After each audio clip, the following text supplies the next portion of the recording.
Time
6, finding bliss when you're drunk or you're doing drugs. When you're drunk, when you're drunk, when you're drunk, when you're drunk, when you're drunk or you're doing drugs. 7, 8, feeling brave, but you never really play this game. 9, 10, feels like heaven, you're crying cause you wanna stay.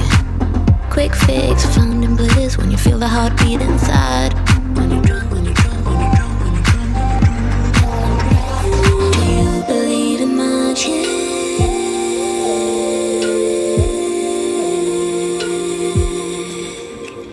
Do you believe in magic? When you're drunk, when you're drunk, when you're drunk, when you're drunk, when you're drunk, when you're drunk. Me too, I'm just like you, and I need to fuck it up sometime.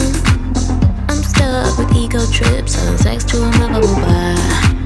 Sometimes I feel magic, but I manage to fuck up somehow. Get drunk, get drunk, get drunk, get drunk, and I'm getting high. Do you believe in magic?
Folks, we're here to talk about Grid Motorsports. Tremendous streamer. Absolutely tremendous. People are saying, and these are very smart people, the best people, they're saying Grid folded EB3 in a debate, not once, but twice. Totally destroyed that son of a bitch. The man was broken, completely broken. Grid is very rich, folks. Very, very rich. He's got vehicles. He's got planes. He's got bitches more than anybody. Maybe more than me, maybe not. But a lot. Target acquired. Eagle 1, first strike. You have permission to engage the target.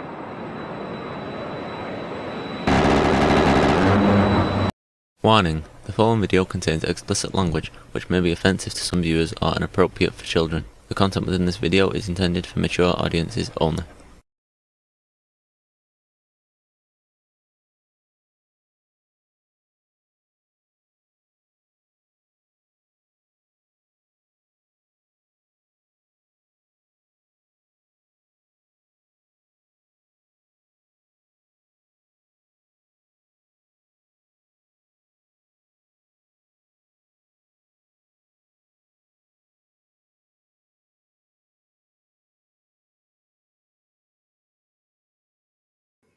Test. There we go. All right. Sorry, guys. So what happens is when I use StreamYard, it somehow fucks up my mic. It's all right. I got it.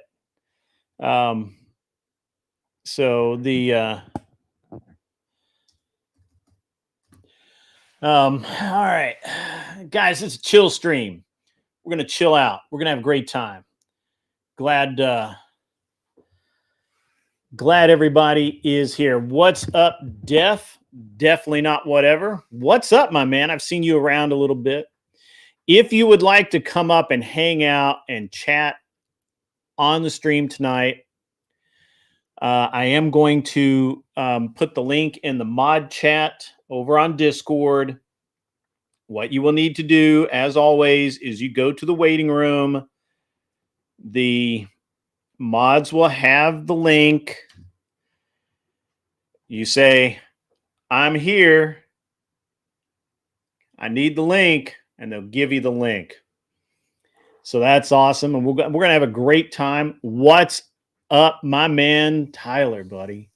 What a great night last night. You know, I was actually, so I got to be honest, guys. I'll be on for at least 3 hours, my man. So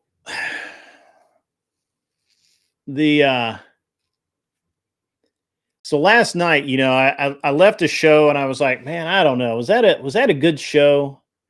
You know, was it? I had to think about it. You know, it was really only have one debate. Deaf is not a girl. Things.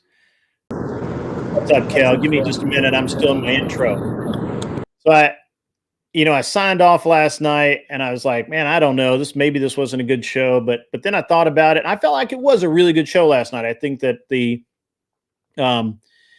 was interesting.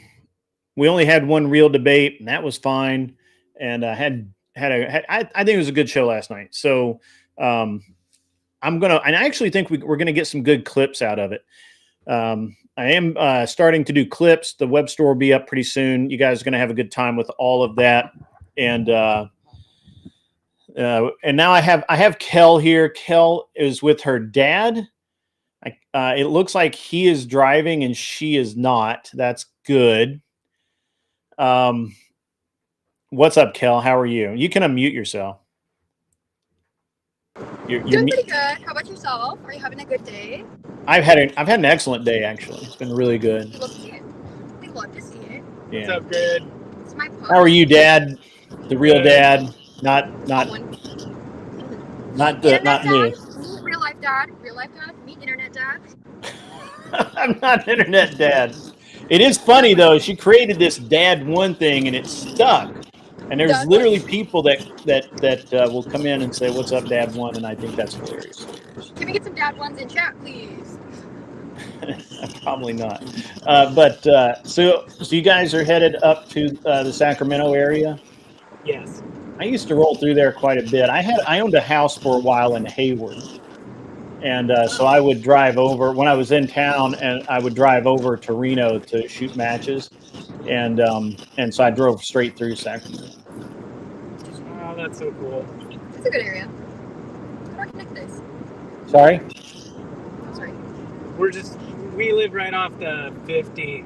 I got you. In the just coming up into the Sierra foothills. Cool. So, Kel, this is your intervention. That's not an intervention. Yeah. He said he's taking me to rehab, and I'm kind of scared, Grid. If you don't hear from me from a week, you know where I went. I mean, honestly, I kind of support this. No, this is not. I told you that. I told you that last week. You needed to get your shit together. Yeah, we did have this talk. He said you need 3 things to be cool, and that's a job, a place to stay, a set of wheels, and cool people to be around. And then you're a pretty cool person. You don't need to fucking chase anything else to be cool. It's just clean the car. I literally fucking am bringing all my stuff to my dad's right now. Yeah. Kel, your internet is substandard at the moment. What's up, Ryan Lopez? I see you out there. You're unreasonable. That's good. That's good.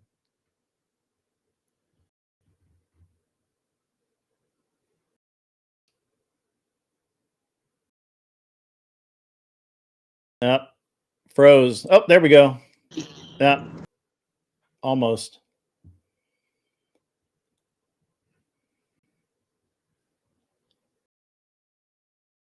It'll be okay. We're putting you on car speakers. I'm sorry. My connection should be So good. go to Bluetooth. Yeah, you guys are losing internet. It's okay. It's okay. Look, that's what happens when you're driving across country, man. It just does. They'll be back. Maybe now, maybe later. Well, while that's happening, let me go ahead and take a moment to welcome all of my my audience tonight. Agrillipus is here, hanging out. He is the man himself. He's awesome. He's very cool. Smoking Spaceman is up in the house. Mike Balls is in the house. We've got who else is out in there? Mister, good to see you, sir. Leah, I see you. TD, I'm not sure who that is, but that's okay. Kissy Cat's out there. That's awesome. We like Kissy Cat. Only a Mr. Bill. Sorry to hear about your plantar fasciitis. That I hate that. I hate when my feet hurt, man. It's terrible. Who else we got? We got Tootie Bug is out there. That's awesome. Good to see you. And of course, Tyler, called him out earlier. Average debate enjoyer. He's out here. He's out there. He's doing good stuff. Def Not. Definitely not whatever. Okay, that's cool. And certainly welcome to come up a little later. And we've got a lot of cool people in the house tonight. Ryan Lopez, I mentioned you earlier. That's cool. Nuxus, good to see you. All right, so you guys are back. Got stabilized internet. Good deal. Good deal. So, Kel, how did the intervention come about? Did he just show up and be like, "Get in the car, kid"? This is not an actual intervention. I'm visiting my officer. We can't hear you, Kel. Let me turn you up a little bit.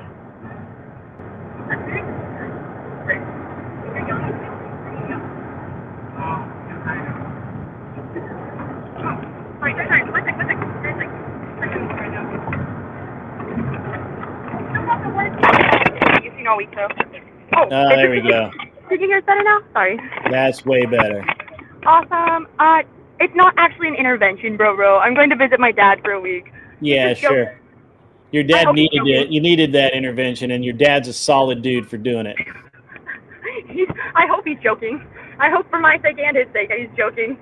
There will be blood. Chat. Yeah. Absolute blood.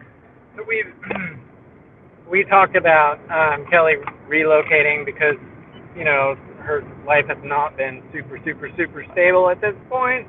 and part of that's just being 20, and part of it's just like taking a break, and getting out of the wind, and hopefully, having a week away from substances and drinking, and just being able to, hang out, eat, go soak in the river, do fun things, maybe ride dirt bikes. I don't know.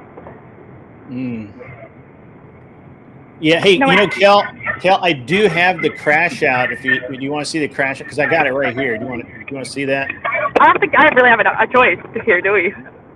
I'll give you. Bro, I'm obviously not. I told you like multiple times that I'm not fucking like. When I was mad, I was losing a debate.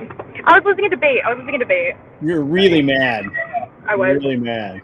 I can't fucking respond to the wall of text. What we call dish scallop. I've now learned the term. Okay, listen. Well, she really admires you and respects you, so I try to help people, and honestly, and it's interesting because I got called mean several times last week just because I'm really blunt and honest. And the thing is that I would rather somebody be a little upset with me for being totally honest with them than lie to them and make them feel good and then see them spiral into the dirt. So, True. Dad one. Harsh truths with dad one. Yeah. But yeah, it's going to be cool. I hope, Kel, I hope you get something out of this because you really need it. You were drinking too much. Even I could tell that. I'm not even there. I'm all the way across the country. So how would you know? Because literally you drank like 4 White Claws an hour. Exposed. That's too many. I would agree with that. Only when I was losing the debate. No, that's cope. Don't cope.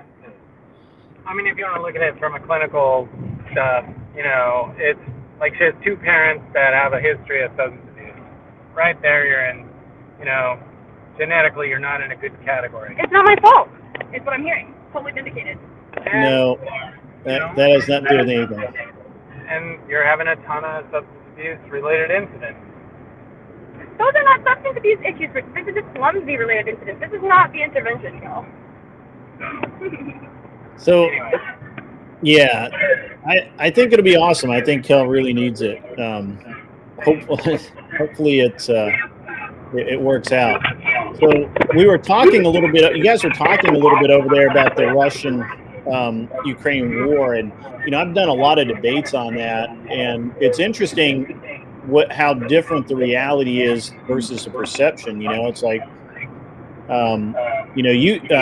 honestly, Zelensky could have ended this war a couple of months ago, and his arrogance is not allowing him to do that, and he's costing a lot of Ukrainian lives, which shouldn't be spent right now. Yeah. And, No lives should be spent. and so it's going to be a very interesting way forward, because Russia is literally said that there's no acceptable terms that include any kind of NATO presence on the border. So if they want the peacekeeping force, which is what they're kind of asking for, it's going to have to be a multinational force that's not tied to NATO. And I'm not really sure how they're going to make that work unless it's something along the lines of the French Foreign Legion back in the olden days, where they were just, a bunch of volunteers and that sort of thing. That should go well. But it's just it's all around bad. It was a bad plan for us to get in the war. It was a bad plan for Biden to help instigate the war and then support it. And it's just all the way around. It's been bad. There's no good. It's all bad.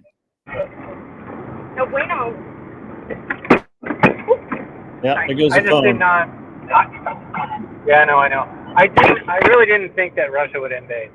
I didn't. When I knew they watching would. the TV, and I was like, I knew they were building up, but I thought, like you are just gonna cut yourself off from the entire world if you cross that border. I mean, I think that the thing you have to realize, I think the thing that a lot of people in this country didn't realize, or maybe they knew it, but they just didn't want to face it, is Putin, love him or hate him, he is a man of his word. If he says, I'm going to do X, you can literally write in your book, he's going to do X. And so he told the Ukrainians, if you cross this line, we're going to war. And the Ukrainians are like, no, you're not. No, you're not. No, you're not. See, I can cross this line anytime I want to. And sure enough, we went to war, or they went to war. We didn't. And I honestly, it was a bad plan all the way around for Russia for Ukraine, because there's no way that Russia loses this. They may not win all that they want, but they're not going to lose. Yeah. They have too much oil, too many diamonds, too many rare earth metals. They have too many things that the entire world wants, that embargoes are meaningless, right? But they don't care.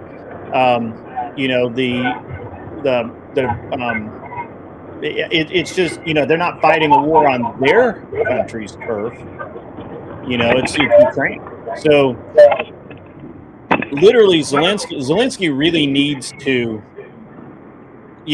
take his pride and light it on fire and let it turn to dust, and then come back to that peace table and suck it up a little bit for his country and come to some kind of terms. I don't know what they'll be, but we're very guilty in this. Honestly, we should not have gotten involved at all, and now we are, which is truly unfortunate. It is, but here we are. Maybe you'd rather be. But it's funny that we wanted to invest so much in the war, and then all of a sudden we're isolationists. It's like that can't really work like that either, I'm not. Well, I am isolationist, but I didn't agree with investing any in that war, right? Yeah. I think I'm really tired. I'm very, very tired of American. Whoops. They'll be back. What? All right, everybody. While we're waiting for them to come back, he accidentally hit the off button when he reached for the phone. Ryan Lopez, I see you up there, buddy. So this isn't a debate night. This is a chill stream. It says so right there. Saturday night chill. So we're just chilling out. We're gonna talk. We can talk about very esoteric questions. That's no problem. But it's just a chill stream. We're gonna sit back. We're gonna kind of be cool. Smoking Spaceman. Ryan's always ready to debate. Yeah, that's cool. Yeah. So that's it's all good. It's all good. Well, Ryan, to get the link, you have to go over to the Discord and go there. So, am I for taking guns away from trans? And if so, what's the standard? I want the smoke too. Okay. So no, I'm not for taking guns from anyone. I do believe that if we were following the actual law, then these people who are buying guns, who are obviously criminals, because they lie on the 4473, the form that you fill out to buy a firearm, by saying that they're not under a doctor's care. They're not under a doctor's care. They're not under they're not on mind altering drugs, right? And so they all lie on the 4473. Now you can say that, well, so what? And that's where we're at right now, is so what? Most of these guys, they don't have criminal records. If they do, they're usually juvenile criminal records, which don't apply. This has happened in several cases. So no, I don't believe that taking the guns are a solution. I think that maybe gun shops could be trained to maybe spot, gun salesmen should be to spot, some of the signs you know, but and I can kind of get into this a little more, but no, I don't agree with that. Right. Like I feel like that if we're going to take guns from anyone, it should be, you know, politicians and registered Democrats. And so we could, if we started there, it would be probably, you know, we could probably do a lot of good. But since I don't agree with it and I don't believe in it, then it's probably not, you know, it's probably not something I want to have happen. So, you know, just throwing it out there. So, hey, Kel is back. What's up, Kel? Sorry You hit about the that. off button. You hit the off button, which is fine. We were talking about taking. Go ahead. I hit what button? When your dad reached down, he hit the off button or something. Yeah, he was done. He's like enough paparazzi. No, I believe in peace too. I believe that we do need to get this war ended, and both sides on either side of the border. I really feel like that. Where it was kind of going with that earlier is that I feel like, or I don't feel like, I 100% believe that we were much better pre-World War II as an isolationist nation that took care of ourselves and our interests. And sure, we traded with people, we allowed immigration, and you know, for you know, groups of people. We did have asylum for many people. But pre-World War II, before FDR, you know, jacked everything up, we were an isolationist country. We were absolutely a better country, I think. What we've done now is we have this globalist agenda where we all need to, you know, we need to be the police of the world, and we don't. We are not the police of the world. And since the 1950s, and even really, you can make a good argument for, you know, right after World War II coming out in 47, 48, 49, where we were getting involved heavily in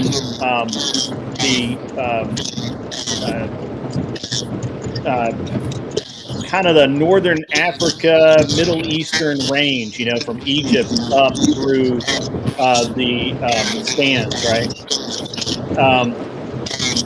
And so when we were doing that,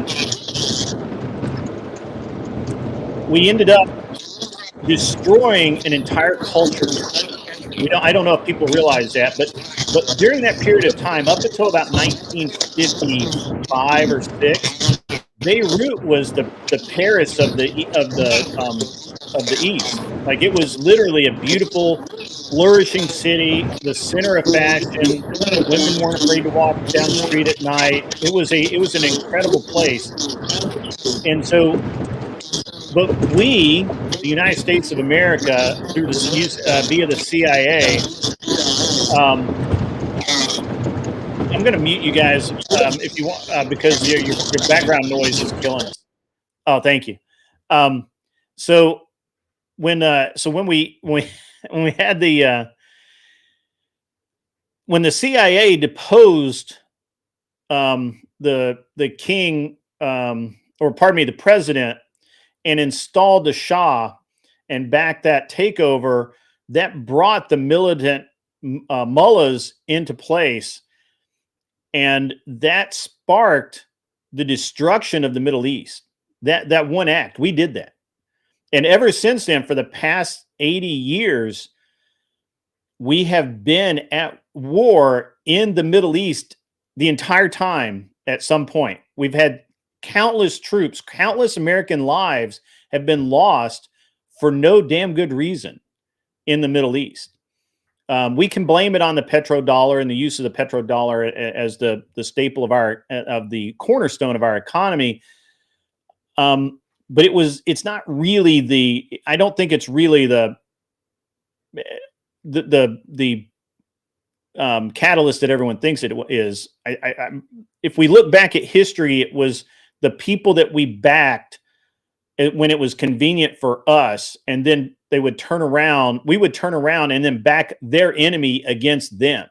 And the entire region is right to believe that the United States of America is not trustworthy when it comes into these things, and our actions in that area of the country, our politicians have screwed our our moral authority in these places, which is our problem, because we keep electing the wrong people. And so at the end of the day, Look at us as moral, even if the war is going correctly. Like, that well, I think that when we look at like what Trump did to get us out, for the most part, was awesome. And then, now that he's trying to get us out again, obviously it's not going as well as we would want. That's what we need. We need to see more of that. We don't need to see more, an escalation every 3 years. We need to see a withdrawal. We need to see our troops coming home where they can do more good. We have men dying overseas that should not be dying, and what that cost us in capital, in human capital, is immense, right? So I don't agree with us backing Ukraine. I don't think we should back the UK. I don't think we should back anybody, period, because we have no allies. We don't have any allies. We have dependents that hide under our wing, but those aren't allies. Because when we get in trouble, well, first of all, the United States never actually gets into trouble. But if we were to have a serious issue, I don't count on England to come help us. They're not riding to the rescue, but we ride to everyone's rescue. So I don't know. What do you think? So I mean, if you're looking at it from a political standpoint, yes, but if you're talking about like access, right? Because those relationships allow us, airspace, bases, the ability to project power in the world. And so that's what we're paying for. We're paying for rent to be able to influence and keep our power, keep our authority, military able to be effective and supported, far from, You guys are freezing again. It's really cool the way that the picture freezes.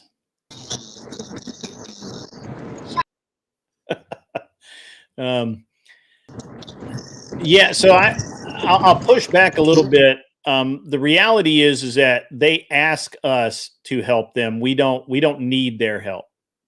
We don't need to. We don't. If we wanted to put a base in Germany, they couldn't stop us. If we wanted to put a base in the UK, they couldn't stop us. As a matter of fact, I think they pay us to do so. So I don't know. I mean, I've heard that argument before, but I don't believe it's true. The fact is if we basically told our Navy to stay home, the entire world would cry, because they wouldn't have anyone to protect their ships. Right? Like that's just a reality. The entire world would literally, you'd hear a wailing and gnashing of teeth, because they can't protect their own ships. Right? So, but I believe in like truth and not political agendas or anything like that. We don't need any other country. Other countries need us, and I'm tired of getting used, and we end up loaning money to these people or giving them our American tax dollars for nothing. And I'm tired of it. I'm really a nationalist. I really believe in America. I don't care about the UK. I don't care about what happens in France. I don't care what happens in Germany, because to be honest with you, half the time I think that if they can't defend their own nation, they deserve to be overrun. I know it's harsh. It's just the way I think. Couldn't hear anything you just said because it froze. Whatever you just said, I couldn't hear it because you froze. Oh, I just said Jesus Christ. They deserve to be on the run. Yeah. But anyway. You guys were much cooler when I could understand what you were saying. It wasn't roboting all the time. You guys must be in a really, you guys must be pretty far from a big town. We out here in the boondocks. Yeah. Central Valley. So the you know, I don't think pure isolationism works either. I think that, you know, we're a world community, and we're a world economic system. And yeah, I agree. You know, like that's why I am kind of a Trump guy, because like what he's saying is pay your own support. You guys need Right. you know, your army, your navy couldn't support you if you got attacked. You're depending completely on the United States for your defense. And I get that we need to put the bill for the NATO defense on the people that need the NATO defense. I agree with that. I don't think, though, that we should abandon our allies, but I think we need to, you know, serve them the bill for what they're asking us to do. Yeah, I mean that's possible. That's possible. I like most of Trump's posturing, but again, I mean, and he's a businessman, so he looks at it from more of a financial angle than I would, right? Although I'm a business person as well, and I understand what he's doing, I just don't necessarily agree with it when we're talking about national and international relationships. They'll still do business with us. So my thing is that when we look back in history to when we were isolationist, everyone still did business with us. Everyone still, every nation wanted America to be involved in some form or fashion, and they were willing to pay us instead of us paying them. And so what's changed is that our politicians negotiate these treaties. I mean, I'm going to be on, I'll call it what it is. I think most of the politicians do it for personal gain. They're not thinking about what's good for America. They're thinking about what's good for their wallet. And when we get, and this is the problem with the people that we are currently electing. And we need to change that. We need to change it so that one of the reasons I liked Elon Musk, although a lot of people didn't, is he lost money doing the job that he offered to do, right? Like that's a big deal, right? So I would rather, and that's kind of the way the country was. You had in World War II, you had FDR, even though he was a communist schmuck, he did have the common sense enough to go to like shipping ocean liner magnets is what they called them back then, and rail people who owned train company, railroad companies, and these captains of industry. He went to them and said, "Hey, I need you to help out in the war effort, and I want to have this. I want to have you guys as advisors, and not just advisors. Several shipping companies leased their entire fleets to the U.S. for the duration of the war, and so when those ships were sank, they were privately owned, right? And these people were patriots, and they did that partially because they got paid, but mostly because even though they could have made more money, they wanted to help out their nation. So we don't have that anymore, right? We don't have people getting elected that were captains of business. We don't elect people who were successful military officers. And when we do, like Peter Hegseth, who was a very successful military administrator, people attack him because he was in the military and say that he can't do his job because he's not a politician. And this is wrong. This is really what this is at the core of what's wrong with the country. And you have to. I mean, I had to grow up listening to my mom, who's a Blue Dog Democrat, a Kennedy Democrat, talk about how close everybody really was back in the day. It wasn't this great divide between left and right. Everybody was really kind of, kind of on the same page, just on different sides of that page, right? Now we have people that aren't on. Now we have people that are literal communist. Oh, there we go. Look at that. There's two of you now. That's much better. That's a much better phone. Why'd you torture me like that? I'm sorry. I like to keep you on your toes. All right, that's cool. But I don't know. So I don't know what you guys. I don't know what you know. I don't know. I kind of talked a lot there. What do you think about that? I was interested in your point that, I think what you're saying is because the United States is such an incredible marketplace that our allies will want to woo us anyway because they want our business, they want our money, they want, the world standard is the dollar, and so people still look to us as the banking center, and if they're going to grow themselves, they're going to have to do business with us, whether or not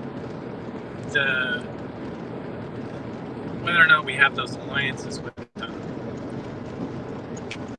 Yeah, I think so. And I've never really thought of it that way. I always thought the two were intertwined. Yeah. I think that there's a lot of misconceptions about how our global policy should be versus what it is. Def Not send in $4.99, 100% on USA to stay out of everyone's business. Yeah, I agree. I mean, I don't want to. I honestly, it's like I find it really hard to I find it really hard to listen to politicians when they start talking about we got to go over and save this certain group of people or whatever, and I'm like, but you guys haven't. You're not lifting it. Go save the kids in fucking that you send missionaries out to go save people. That's right. That's send missionaries. Perfect. That's way better than the government doing it. That's way better than the government doing it. Okay, well, I agree that neither should be happening, but I'm like, if you're gonna fucking say don't send the government in there, we better say let's not fucking send the missionaries to go save the Uganda kids. That's crazy. Oh, the government should definitely not be funding missionaries. Missionaries should be funded by the church and their community.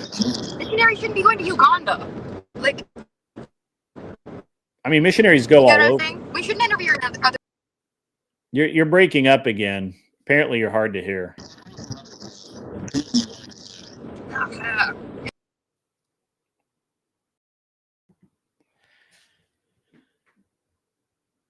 Yeah, froze again. Nobody else is coming up. I honestly thought by now we'd have 2 or 3 more people wanting to come up.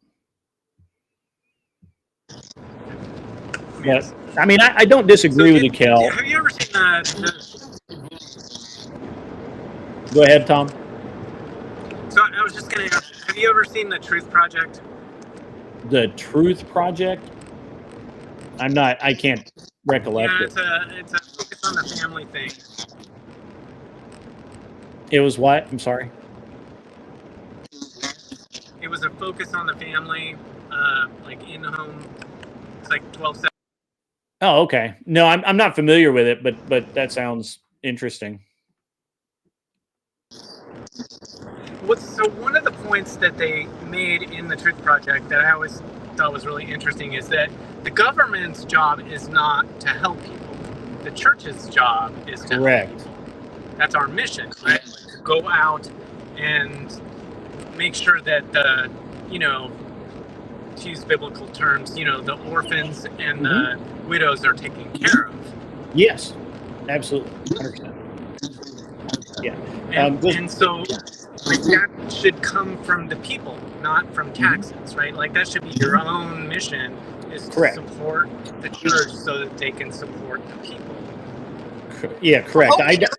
I don't believe in government. I don't believe in government programs to help.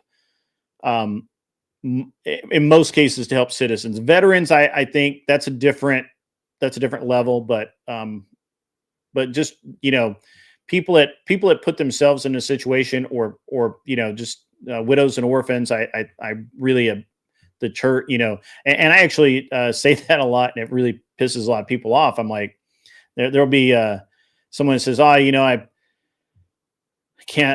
need food for my kid, or I need clothes, or I need whatever. I'm like, well, have you gone to your local church? Because there are tons of people who want to help people, and they do it all day, every day. Just really quickly, $5 comes in from Sausagey. When we have other shadow branches of government that are uncontrolled and have their own agendas, I think the issues are so convoluted. I don't know if they're actual shadow branches of government, but definitely there are a bunch of agencies out there that have probably more power than they should. So, sorry, what were you saying? And funding. Yeah, good job on that. Saying there's a big deep state, democratic deep state. Good job, Grid. Good job. What? Good job on what? Not being like, oh yeah, there's a deep state, there's a whole bunch of shadowy figures in politics, like fear mongering about fucking ranges. Like we don't. Well, I think there is a deep state. I just don't think it's secret. I think deep state is literally these politicians that go in when they're 30 and they stay until they're 80. I think that is the deep state. I think that's a serious problem. I keep arguing that people are like, oh, some shadowy form of government that we can't see. We don't have to make up some elusive government. We can be mad about the current one we have. Like, there's plenty to be upset about. It is exactly that. It's like a much shadowier. Yeah, I always ask who is the deep state. If you know that it exists, who is it? Who is it? You know? Yeah. It's just like when people ask me, well, when people are like, well, the Jays are ruining everything. They're controlling the whole country. I'm like, really? Really? Which ones? Where? Can you show me? Can you show me on the map? Can you show me on the organizational chart where they're listed and how they and what power they have, what control? Because this is a problem that I have, and mainly because I think it's easier for people to believe. Well, look, I think that there's an innate desire for people that have it as good as they do in the U.S. to want to believe in a boogeyman. They need to believe in the next tragedy. They need to have this fear. Otherwise, they just think life is too good. We have, our life is too good. Nobody really has to worry about their next meal. Nobody really has to do these things.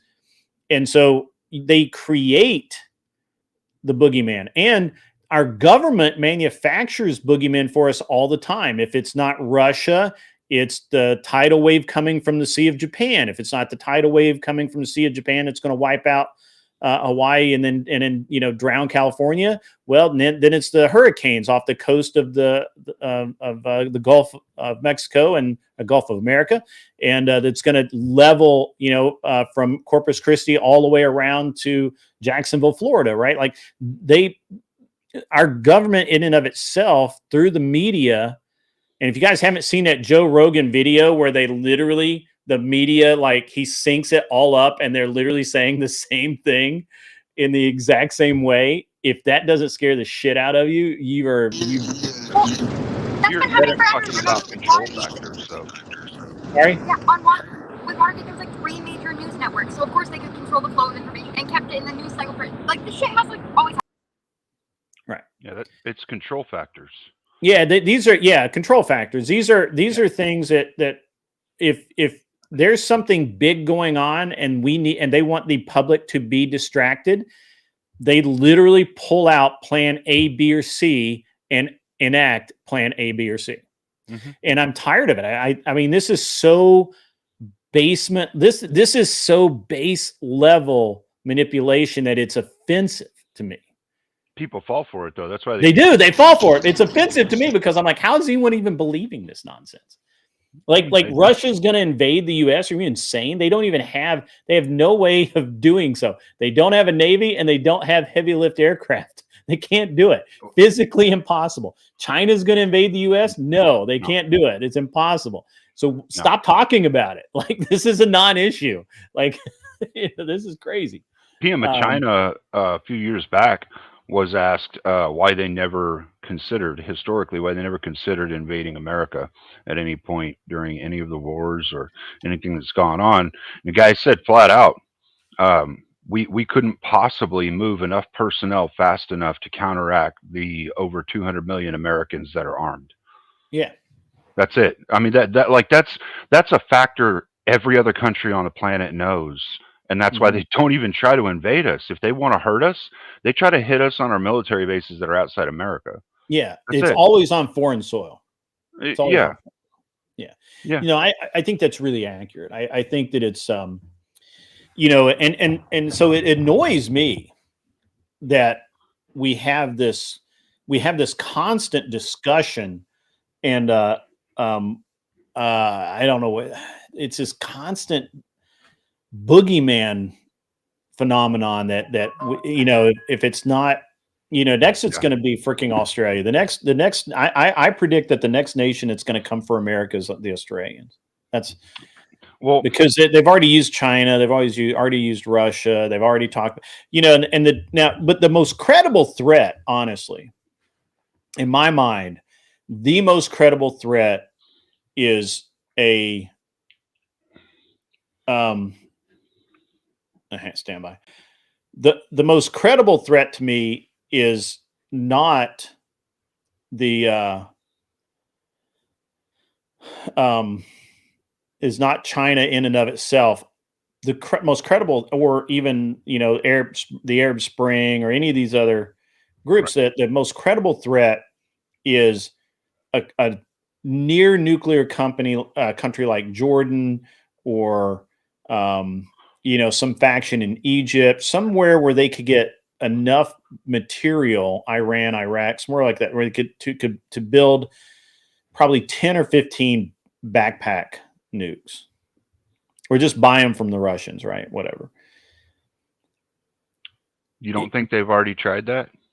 I think they have. I think. I mean, I'm not. I would not be surprised if we have not. If it's not been made public, but there have been backpack nukes found in the U.S. I did notice an uptick in the nuclear detection paraphernalia in specific cities. But we find them quick. We don't let those go off. Yeah, but that's my only real concern, is if they could get 10 of those in the country in key locations, I think it would be really bad. And just like I think that, you know, so this immigrant thing that we've been talking about for a long time, right? Like, everybody's like, why do you care about these immigrants? I'm like, well, I don't care about the 10 million immigrants, because really, what are they going to do? You know, on a socioeconomic scale, they can do something, but not on a militaristic. On a militaristic scale, I don't really care about those guys. Right. But I do care about the 200 to 300 military age males that have come across in various bands and they caught one in Texas who said, "Do you know who I am?" Mm-hmm. And he's like, he turned out to be a very serious terrorist, like known bad guy. You get 100 of those dudes in like 5 or 10 man cells, targeting power, you know, the power grid, various hydroelectric facilities, telecom. It can be a real mess. It wouldn't absolutely cripple us. It wouldn't be the end of the world or anything, but it would definitely, it would kick us right in the nuts. They've already tried that, though, Grid. I understand that a number of times. Yeah, I understand, but they keep trying, and they only have to get it right once. That's my problem. That's true. That they only have to get it right once. And they keep trying. The thing, if they tried and said, "Okay, fuck it, it's too hard, we can't do it," that's not what's happening. These fuckers keep trying. Mm-hmm. They wait 6 months, wait a year, they send over another 10 teams. You know, another 100 guys. Well, and they wait for the next election cycle. To be fair, though, they're not just like constantly trying. Some of that is the whole boogeyman thing that you were talking about, and like to really get a good understanding of the quote unquote boogeyman thing that's going on, right? You got to kind of understand that there's a couple of different agencies that each have their own specific agency over their type of boogeyman that they can propagate in society. So Right. like the health organization, the WHO, all right, they can tell society, oh no, see whatever the hell is the new thing that's going to kill us all, even though the flu literally kills more people than anything that they call a pandemic nowadays. So Right. it doesn't make sense. So like each of these organizations has something they can declare as the next boogeyman that we've got to watch out for, but they all have a tendency to not talk to each other about when they're going to do that. So we end up seeing them a lot. You know what I mean? Like they overlap sometimes. Yeah. Well, but we also have different agencies that more or less hunt different people too, right? So Sure. the DIA, the DSA, agencies that people don't even know exist or aren't aware of what they do. Those specific agencies, they hunt different people, and there's not a lot of overlap. So if the DIA finds somebody that is, on their list, cool. But if they're not on their list, they just, they don't cut them loose. But they kind of just been like, okay, move on, whatever. But that guy might be a number one on the DSA list, right? Like they may be looking for that guy and know a lot of stuff about that guy. And that's actually one of the biggest problems. And that's one of the reasons why I was excited about Tulsi Gabbard taking over as the intelligence head, because I made an assumption that's not in evidence, obviously, that she would force them to start working together and sharing information. It would be great if they did, because it's terrible the way it is now.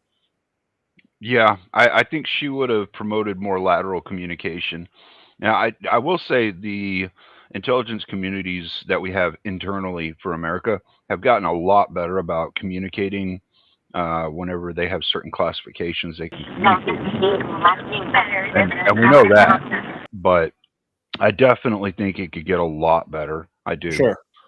Yeah, for sure. It's just an interesting, to me, it's just an interesting observation, because I have, I pay attention to this because I know people that get deployed to take care of this stuff, and, they obviously can't talk about it, but they're gone, right?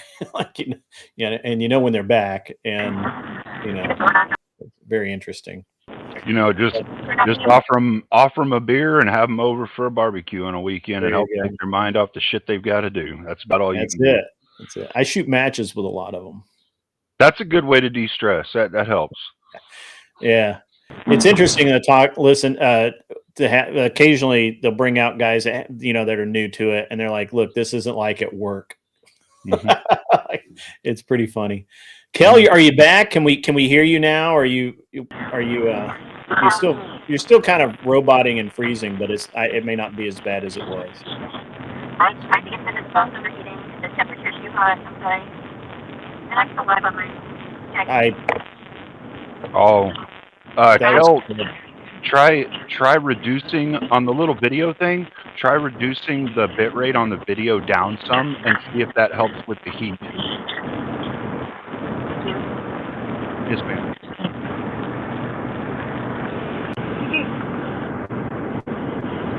Hopefully that helps. Sorry, I know it's been a little bit of a stress ride. That did help with the audio. It does. It normally does. So they're not being more transparent. They're just holding up more smoke and mirrors, guys. Like Cash Patel, they literally just sent someone from the whatever agency on the Joe Rogan podcast to talk about like the confirmation of extraterrestrials, because they're trying to get everyone to stop talking about the Epstein files. They're not more transparent. They just have more bullshit in the public eye. Well, I think the Epstein files are a giant distraction.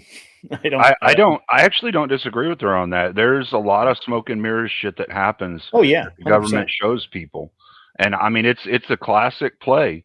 Patton was one of the best generals to use the tactic. He'd be like, "Hey, motherfuckers, look over here. We're gonna hit you there."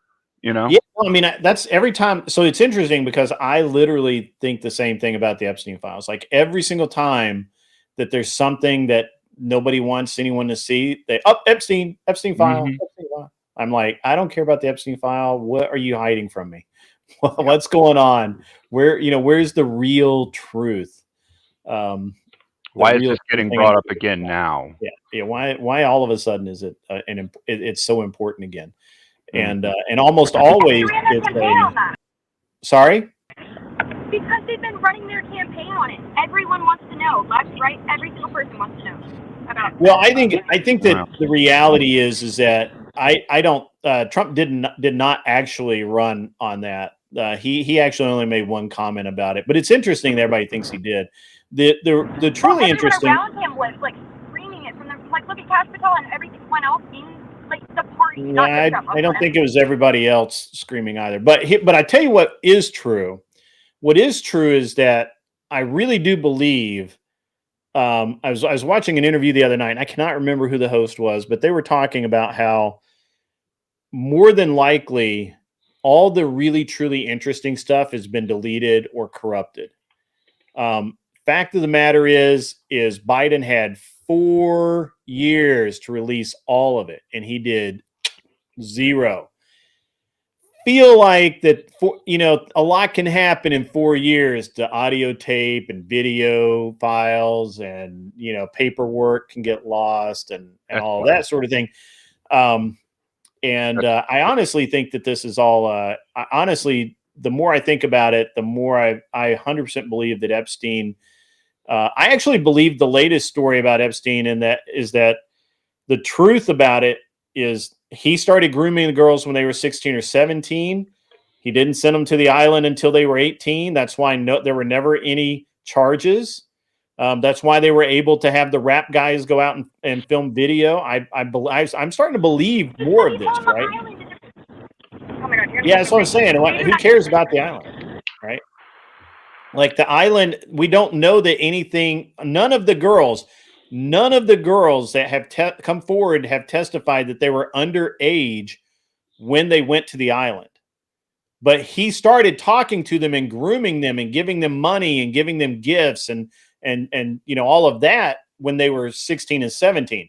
And the day they turned 18, he's got, he was basically a pimp. Basically, Epstein was a pimp. I believe that. I actually 100% believe that. On the topic, I couldn't hear you, Kel. I'm sorry. Vito, he's a nasty predator. Make you rot in hell. I can hear you now. What'd she say, Cleaner? Well, she called him a predator. Nasty predator. Yeah. 100%. Epstein was obviously a predator. Yeah, I don't necessarily disagree. I mean, even if he was just a pimp of adult women, he was still a predator. Right. Yeah. I mean, I'm not saying that any of it is made okay. Right. But it's one of those things where now I'm like, I care a little bit less about it because Epstein's dead. The pimp is dead. So yeah, I care a little bit less. On the topic of the evidence, though, something that people seem to keep forgetting is that, like, we can go online right now and look at the Wayback Machine and look at websites that were closed down. And if we've got a free internet archive that we can just go and look at what websites do you really believe that we don't have all of the data that's out there from all of these things recorded somewhere that's on a backup somewhere?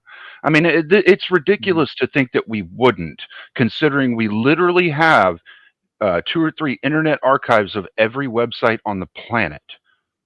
It's true. And people kept pointing out that it's not going to be like a little fucking handwritten notebook, like, Timothy comic into the island. It's like going to be data. Yeah, it's going to be data. Absolutely. There may be some physical notes, some things like that, but most likely they'll take pictures of it and they'll save it in an evidence file. And then they'll have backups of it and backups of the backups to make sure that nobody can delete it. Remember, blackmail information in the government's eyes is the most lucrative form of money. It's true. Did you guys see the congressman that went on a second date with the Hinge lady and just started talking all sorts of nonsense about the Epstein files, saying that they're going to retract the Democrat names before releasing them on a second date? Have you seen this? And how the ladies are camping outside of Congress, the survivors, saying that they're going to write up their own list if they don't release them. Right. Yeah, I have heard that the survivors are making up their own, or not making up, but are composing their own list. They will if they don't release anything of everyone they But remember. the thing is if they were 18 at the time, it makes it creepy, makes it weird. But unless they can prove that they were somehow abused. There's literally testimony from islanders. There's so much more than that, Greg. I would encourage you to look into this further because it's not just a couple. This would not be as big of a story if it was just a couple 17 or 18-year-olds, or 16, 17, 15, 16. Well, it's not a couple. It's like a few hundred 17 and 18-year-olds. Yeah, well, 100,000, whatever. It's because they were literally like taking children from the island too. Like, there's a whole bunch of other stuff. There's no proof of them taking children to the island at all. Zero proof. You can say I can draw a conclusion because men were doing bad things at the island to women because they're, old men doing stuff with 18-year-olds. But there's no proof. I need proof. Yeah, it's kind of like I like to get innuendo as much as anybody, but there's no proof, not any proof, like none. Obviously, I don't have a device to like search right now on hand, but I will get back to you on this because get back to me because if you've got proof, there are several federal prosecutors that would love to talk to you because they don't. They don't have proof. Yeah. And they would love to have it. So the thing is that all of us are looking at the red herring though. Okay, all right, Epstein filed aside. Sure. What is the real political agenda here? Why are we looking at this instead of like the bigger picture? Right. Right. I keep saying I don't care about Epstein anymore. I quit caring about Epstein like 5 years ago. 4 years Let ago. the judicial process handle it. You know? They'll get to the bottom of it. The things that we should really be worried about are the things that are affecting us internally right now. Because I mean, realistically, like you said earlier, Grid, about the military bases all over the world, we don't need them anywhere. The 2 bombers that we had that took out all the shit in Israel, they took off from fucking white men here in America. Like we don't need bases all over the world. It's just political posturing. That's all it's for now.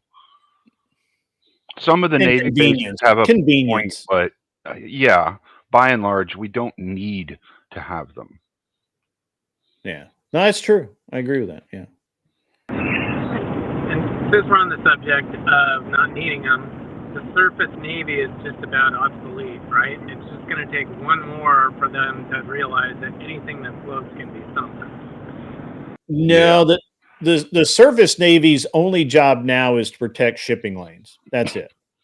And protect strength.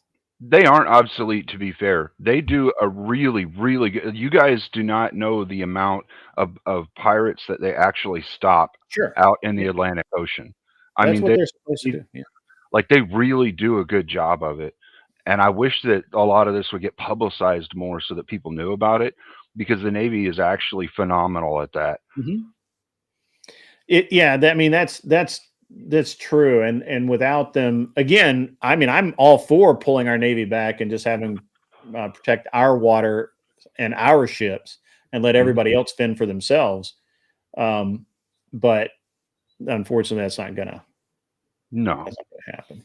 But I don't necessarily think that like our Navy necessarily has to be pulled out of all the areas that it's in, but we don't have to have all of the bases that we've got out in the world. Like we could actually consolidate every base we have on the planet outside of America and bring them all back into America, and we would actually be way more effective than we are right now. And that's fucking scary, because right now every country on the planet could go to non-nuclear war with us, and they wouldn't have a chance. So if we could be more effective by consolidating, I mean, like really, I don't know why we don't. Yeah, well, because we're fair and balanced for now. Because we have people who convince us that we need to be in Gaza to protect Gazan interests when they have nothing to do with us, and they literally kill our people. They literally hate us. I'm really sick of helping people hate us. They will chop off civilians' heads if they're American. just generalize all groups of people instead of the country. You can say the country hates us stuff and like they hate us, because then you start to get so little. I didn't hear it. What did she say? Yeah, I feel like you can say like the country hates us is better than saying like they hate us, because when we start talking about groups of people in a general sense, I feel like I generalize all the time. I don't care. I represent the angry gun-toting, meat-eating people. I think they're okay with that. And yeah. Well, generally speaking, we only actually have a handful of allies outside of America. Everyone else is a neutral or a hostile. we don't have allies, only dependents. That's no, right. we do have allies. We do have allies. We do? Who's an ally? Yeah, we do. I would say that for a very long time, whenever we were in the Middle East, the subclasses that were supporting us, the civilians, were more in line to what we were doing. We had allies within the civilian population because they did like that we were stopping people that were coming in and taking their children and militarizing their children. The by and large civilians that are there don't want anything to do with constant warfare and fighting. It's the extremists. And if the extremists all just died off overnight, they would just live. They would just live and enjoy life and do what they do, just like people, just like everyone else. And then no extremists were merged, because that's how society works.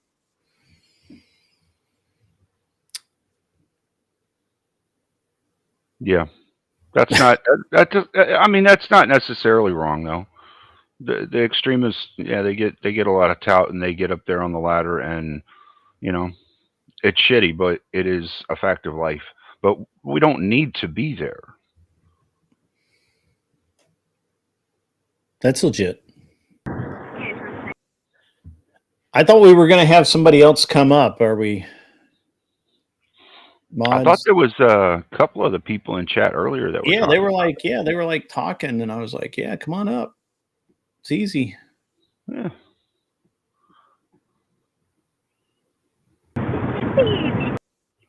You saw the Friday news about the Second Amendment versus trans thing? Yeah. What a great troll. Just the best troll ever.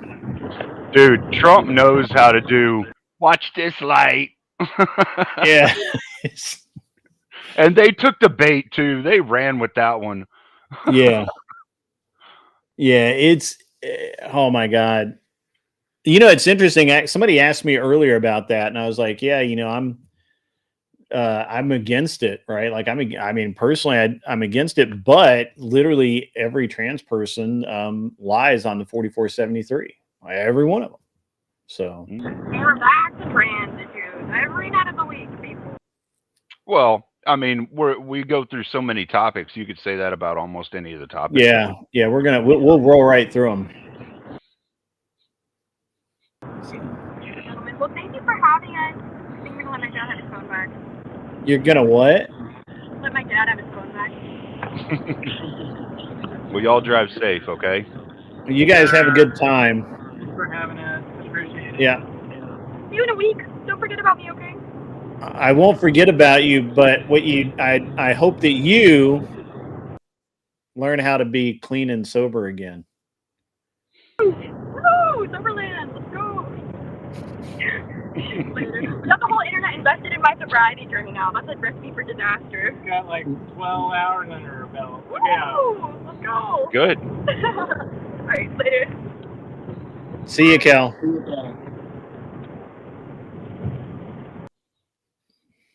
Yeah. All right. There we The go. news has been real interesting this past week. Yeah. A little bit of craziness. Well, yeah, that's true. What was it, 475 people arrested at that last ICE raid? Yeah, the one at Hyundai. Mm-hmm. That's hilarious. It's hilarious that it was at the Hyundai plant. That's like crazy town. But very funny. Oh, I thought it was. I think it's hilarious. It only takes one person to be like, "Hey, those guys stole our jobs. Let's do something about it." Hey, ICE, guess what? Yeah, and you know what? They'll have Americans that want to work there tomorrow lined up around the block. Be like, "Yo, Put me to work. Because that's what happened at that chicken plant in Kansas. It was Kansas. I think it was Kansas. It doesn't matter. But there was I think it was chicken processing or something. They were all illegals, or like 90% illegals. ICE comes in, cleans them out. Next day, they had a line of good old boys lined up, ready to go to work. Yep. That's how it is. People are ready to work. That's you know, granted, there's a lot of people that want to be lazy right now, but there's a whole lot more that are like, hey, man, we could use the bread money. Bring it. Yeah. Well, I mean, the thing is that I think that people, so the thing is that you have, when people are estimating, you know, that, well, nobody can live on $20 an hour or 20 whatever dollars an hour. The problem is that they're looking at it from like New York City or LA or somewhere where obviously, I mean, the poverty level is $110,000 a year, right? Yeah. So obviously, you couldn't live on that. But if you're in Kansas, where life is pretty reasonably priced, yeah, it's not bad. $20 an hour is probably not bad. I mean, again, my brother, my middle brother, he makes $28 an hour, and he does pretty well. He's got a house,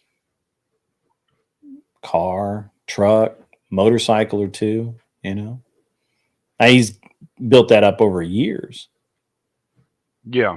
So, but I think if we get away from the extremist of the taxes that we've been going through recently, there'll be a lot more generational wealth created. There is the opportunity for it now, but it's just not as prevalent as it was 40 years ago. Do you? This is a question I don't often get to dive into. Do you think the unions are doing anyone any good right now? I think there's some good and some bad to them. I do think that they, like, on the good side, right?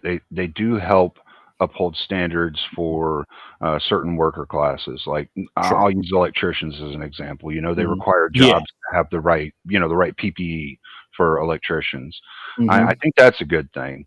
I think there is a metric of it that's bad too, though, which is definitely more like the more overbearing side of it, where they make insane requirements. Some of the unions make insane requirements, almost like mafia protection money, just in order for you to work in a career field. So there's good and bad.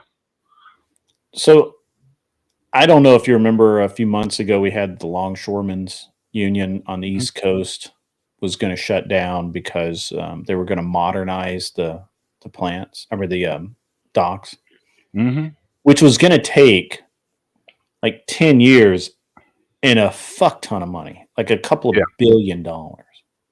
And it wasn't going to drop jobs immediately, but it was like, it wasn't even going to, I mean, it ends up not dropping jobs, but your jobs change, right? Yeah.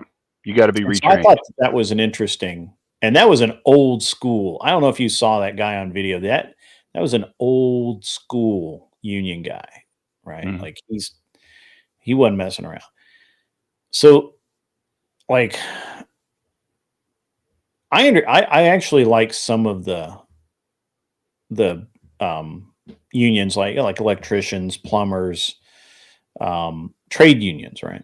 I kind of get that. Because if you're a union shop and you want to do a job in another city, you can go and hire, just go to the local union. You get 10 guys. You don't have to take your guys and send them across country. Kind of makes sense, right? Yeah. And typically, a union's going to try and give an employer the best guys they've got available for the job for the right price. Right. They want their best face on the job site. Yeah, I think so. Yeah. But those unions tend to be a little less admin heavy than other unions. Let's just take teachers union. Oh yeah.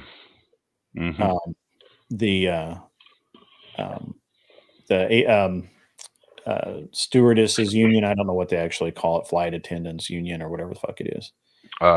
Airline workers union, I think, is what they flowered the name up to be. Yeah, something like that. Got it. And then, hotel workers, automotive. These unions have so much overhead in administration and management that it boggles the mind. It boggles my mind, right? Like I can't get my head around it. Like you've got like a head of the UAW makes like, I want to say he makes like $1.5 million a year. That's insane. That's insane. Right? If that's true, I don't know that that's true. I'm just going by memory. It could be $500,000 a year. It still would be a lot. I'm curious. You're curious? I'm curious. Yeah. Double check me on that. But I get that it's it's a full-time job. I get that, you got employees to manage, negotiations to deal with. 230 salary before any bonuses, benefits, or extracurricular compensations. Extracurricular compensation. What the fuck is that? Well, extracurricular compensation could be like if the guy's going to another city, okay. Deal with something, his hotel would be covered, or things like that. Yeah, expenses. And that can get quite expensive over time. Like given a year, like you can rack up $100,000 if you're constantly running. So yeah, that's interesting. I don't know, man. I thought I read somewhere it's like $1.5 million a year. Maybe he made $1.5 million a year one year. I don't know, but whatever. Maybe there's more in-depth studies that show the bonuses and all the the extra benefits of the job. Yeah. That's just like the base salary. Free car, shit like that. Yeah. But and it's, I have the same problem with like the head of the NRA, Wayne LaPierre. He's out. He's been voted out for the last year or two. But was it 3 million? 3 million last year? I forget what. No, LaPierre. He was run out. Man, it might have been last year, the year before last. Yeah, he had access to a private jet. He was literally private jetting it around the country. Why? I don't know. Most of his time was spent entertaining senators and whatnot at a very high level. And he never really did anything for gun owners at all. So I'm always really curious about, because I'm undecided on whether or not they are a liability. Yeah. Or because I do think in some cases, like I agree, I think the trades, the actual, like plumber, electrician, carpenters, glass workers, things like that. I get it. I can get that. I can get behind that, because you got to, basically, if you're a guy in a van driving around doing electrical work, being part of a union that keeps you employed, probably worth it. Right? Oh yeah, let you get the bigger jobs, and it's probably worth it. But when you get into these, like why the fuck do hotel workers need a union other than to extort money from the hotel from the hotels? Yeah, I don't know, because this is just me personally, but I look at like your general hotel job, like the busboy or the receptionist or any of those jobs, as like a teenager's starting job, right? Or a young money starting job. That's not, or it's a job that you retire into, right? Like it's something that and so I read a lot of books, and I read a lot of old books and books about the olden times, and you would have a head bellman that had started off as a runner, and then he was a cook's helper, and then maybe he did something else, and eventually worked his way up. Right. He was a head bellman, and he was a head bellman for 30 fucking years, and and you would have that, right? And that person had a lot of loyalty to his job, because maybe he only made a small salary, but every year he got that Christmas bonus, and on his birthday he got a little something extra in his check. And when school started, there was a little something extra in his check for school supplies for his kids or something like that. So I get that. I get that, right? And I can understand why somebody is like a pro guy at that point, right? I get it. Yeah. Or not pro, but he's been there. That's his job. It's who he is. I get it. Even using it as like at the end of a 15-20 year career, running and gunning like crazy, you just want to have a cushy, relaxed job that's stable. You that open can just live doors in one city, right? I mean, you say hello and you open doors. Yeah, I've seen people do that too. I've seen people, they go 20, 25 years doing a job, and they're like, you know what? I'm going to go take an easy job. Yeah. They need a boiler room guy at this hotel. I'm going to go be a boiler room guy, work 8 hours a day and 5 days a week. And I'm just going to relax. I get that too. Yeah. Sure. Yeah. So I get all that, but you're right. I look at front desk in a hotel for like 80% of the people that are going to do that. That's a 1 or 2 year job while you're looking to find something better, or you're finishing up school, or you're finishing up your doctorate or your dissertation, and you're going to go be a nuclear fucking physicist or some shit. Mm-hmm. But why the fuck do you need a union? Yeah, I'm not sure about that one. I think in LA Las Vegas, they probably did that to keep the illegals out. Could be. They probably did that to, because, so that the hotels weren't hiring Juanitas anymore. Right. That's possible. That's very possible. But I think it screwed them because now, so what happens, what my experience has been, what happens is that sure, the union comes in and forces the hotel to, raise salaries across the board, maybe some benefits and get some health insurance, things like that. But what that ends up doing is the hotel looks at their bottom line and they say, yeah, you know what we got to do? We had 500 people at work here, but I really think we can get it done with 300. Mm-hmm. And then the people that are left working there at the bottom rungs are doing 2 people's jobs or 3 people's jobs instead of just one. Mm-hmm. Yeah. Yeah. And I see that in a lot of different areas.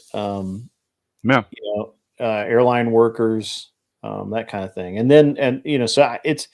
I don't know. I'm really on the fence about the union thing. Right. Yeah. Like I just don't, and especially a lot of the ones that just don't make sense to me. Teachers union. Why the fuck do you need teachers? The teachers union's done nothing but screw teachers for the last 30 years. Like, it's the craziest thing. They get paid a shitty stipend anyway. Yeah. Government workers do not need a union at all. No. That's insane. Maybe in Canadian land, but not in the US. In the US, it's no problem. No. There's already systems the government has that are set up for that have civilians working there that are helping government employees manage how things are going. So there's no reason to have a union at this point. Right. You're a union organizer? Oh my gosh. No. Yeah. I will say I've heard some good things and bad things about the Brotherhood of Electrical Workers. But one thing that I do really like about them that I don't think enough people actually know about is if you are a mechanic, you can actually go and register there as a mechanic, and they have mechanical jobs. They have listings for mechanical jobs for people, and they'll support you and they'll help you get a good, decent job as a mechanic, a stable job, or whatever they have available that you're looking for. So that's something a lot of people really don't know about. Mechanics don't really have their own union in most states. Some states they've got the auto workers unions. Yeah, but those are mostly like the factory jobs at the Ford plant or Chevy or things like that. It's not like the general jobs, and electrical workers do have that for the general jobs even. Yeah. So I think that's something that a lot of people skip by and they don't know about. I don't believe any of that, Inquisitive Archivist. I don't believe that at all. Not even a little bit. No. Can't prove it. I've never worked for a union shop, and I never had any accidents. Every union shop I know has accidents. So I'll say to some degree they might hold standards for safety for the people that are working. I could agree with that, because generally speaking, a good number of the unions do put some kind of enforcement in place that jobs have to have for you to have safety equipment and stuff available so you don't get hurt. But aside from that, I don't think the living wage thing is necessarily something that unions are. Yeah, I don't think they should trumpet that. No. That seems like a lot, an L. Yeah. The way the living wage gets increased is by the worker themselves having 2 or 3 months worth of bill money in savings and being able to negotiate what they want to get for their hourly rate or salary. That's really the only metric that truly counts, because if a guy doesn't have a couple of months in the bank and know that he's okay to kind of negotiate his pay rate, he's going to take the first thing that's available to him, which if he's been working 20, 25, 30 years, it might be $20 an hour some guys offer him. And it's not, he actually has a skill level and a work product level that he's going to be doing at the job that's way past that. So I do think Inquisitive archivist, are you American or Canadian? Because none of the shit that you're saying is real in America. By the way, Emmett. For the raid, Emmett.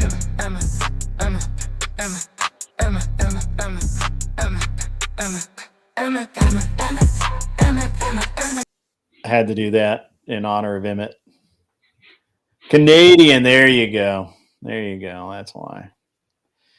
Yeah. You organized strike vote? My God. You evil person. To be fair, she may only have encounters with the couple of unions that her husband works with, and maybe those unions do Well, actually. she says she's a union organizer. I'm just saying that does happen, because there are some I'm not going to say it's by and large, but there are some unions that try to do that.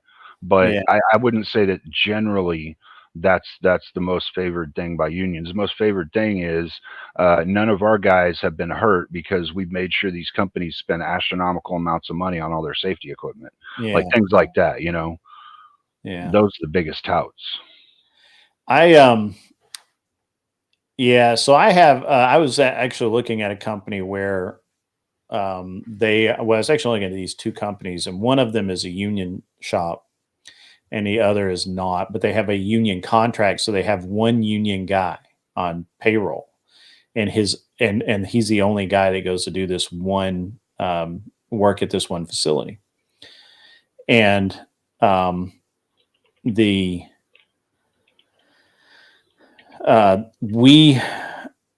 difference in price between the two companies, same volume. Well, actually, I think the union shop probably a little bit more volume, but definitely a lot less profit. The difference in price to buy them was $1.5 million. Damn. So I could have bought the union shop for 1.1, 1.2. I think they were 1.2, and the price on the non-union shop was 2.8. So, unions wasn't for us. Yeah, they don't help in every aspect. Like I said, it depends on where you're at. And we would have gotten rid of the union anyway. The minute we bought it, that union deal's off the table. So, yeah, I'll say this, man. The guys that I know of that work in the oil and gas industry, the ones that are not unionized, tend to make a lot more money than the few of them that are unionized. And I'm not sure if that's because they're unionized or if that's just some kind of coincidence, but I really don't believe in coincidences. Yeah.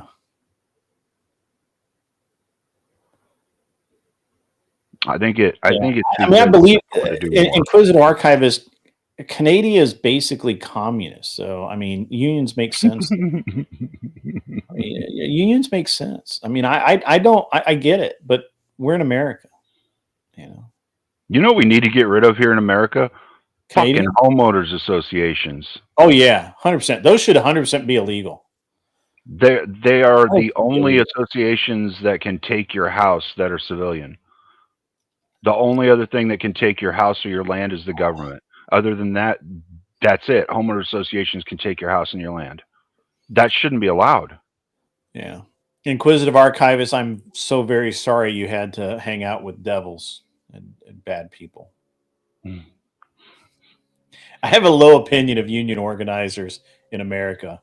I think they're pretty much the devil themselves. So I actually, I had a friend of mine. He owned a shop in Ohio, and they did metal work. And what they actually they made, the product they made were industrial filing cabinets for, the big ass filing cabinets. They keep the legal paperwork in that. Yeah. Used to be that everybody had to have them, right? Now they don't. Now everything's on computers, so they don't need those anymore. But back in the day, he made these, and he came in. They came in, and the union came in, and he allowed them to have their little spiel, and then as soon as he, well, now let me back up. So this guy's super fair employer. He had a long standing staff that really liked their work, and he paid them well and everything. He had two new hires. One of them was a union sympathizer, and the other one was easily swayed.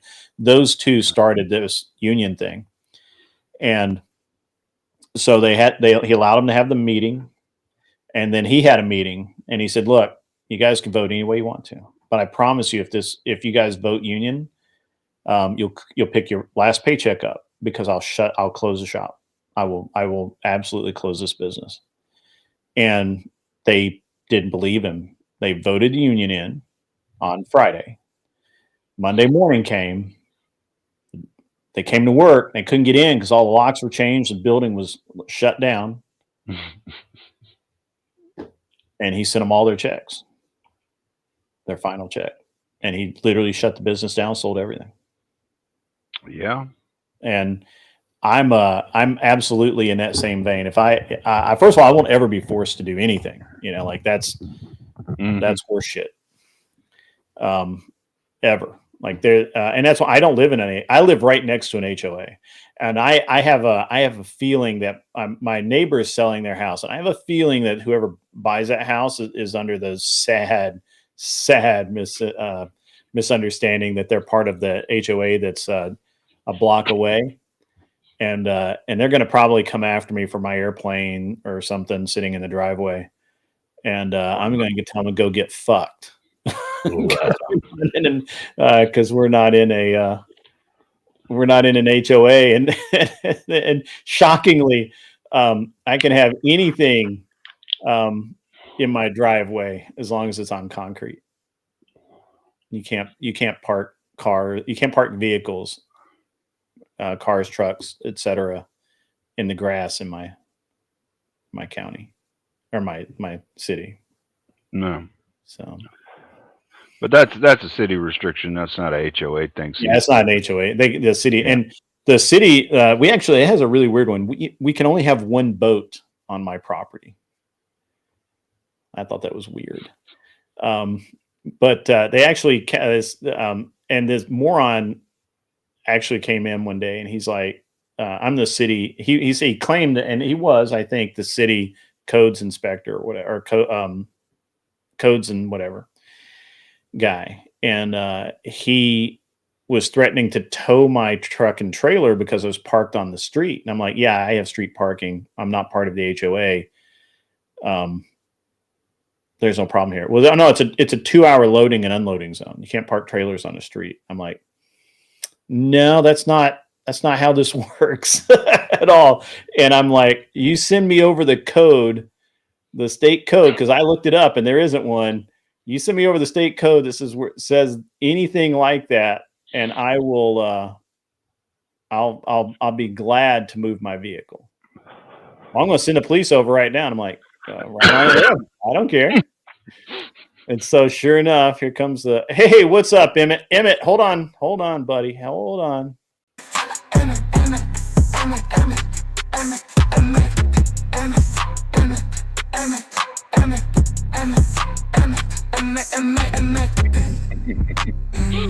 That's so awesome.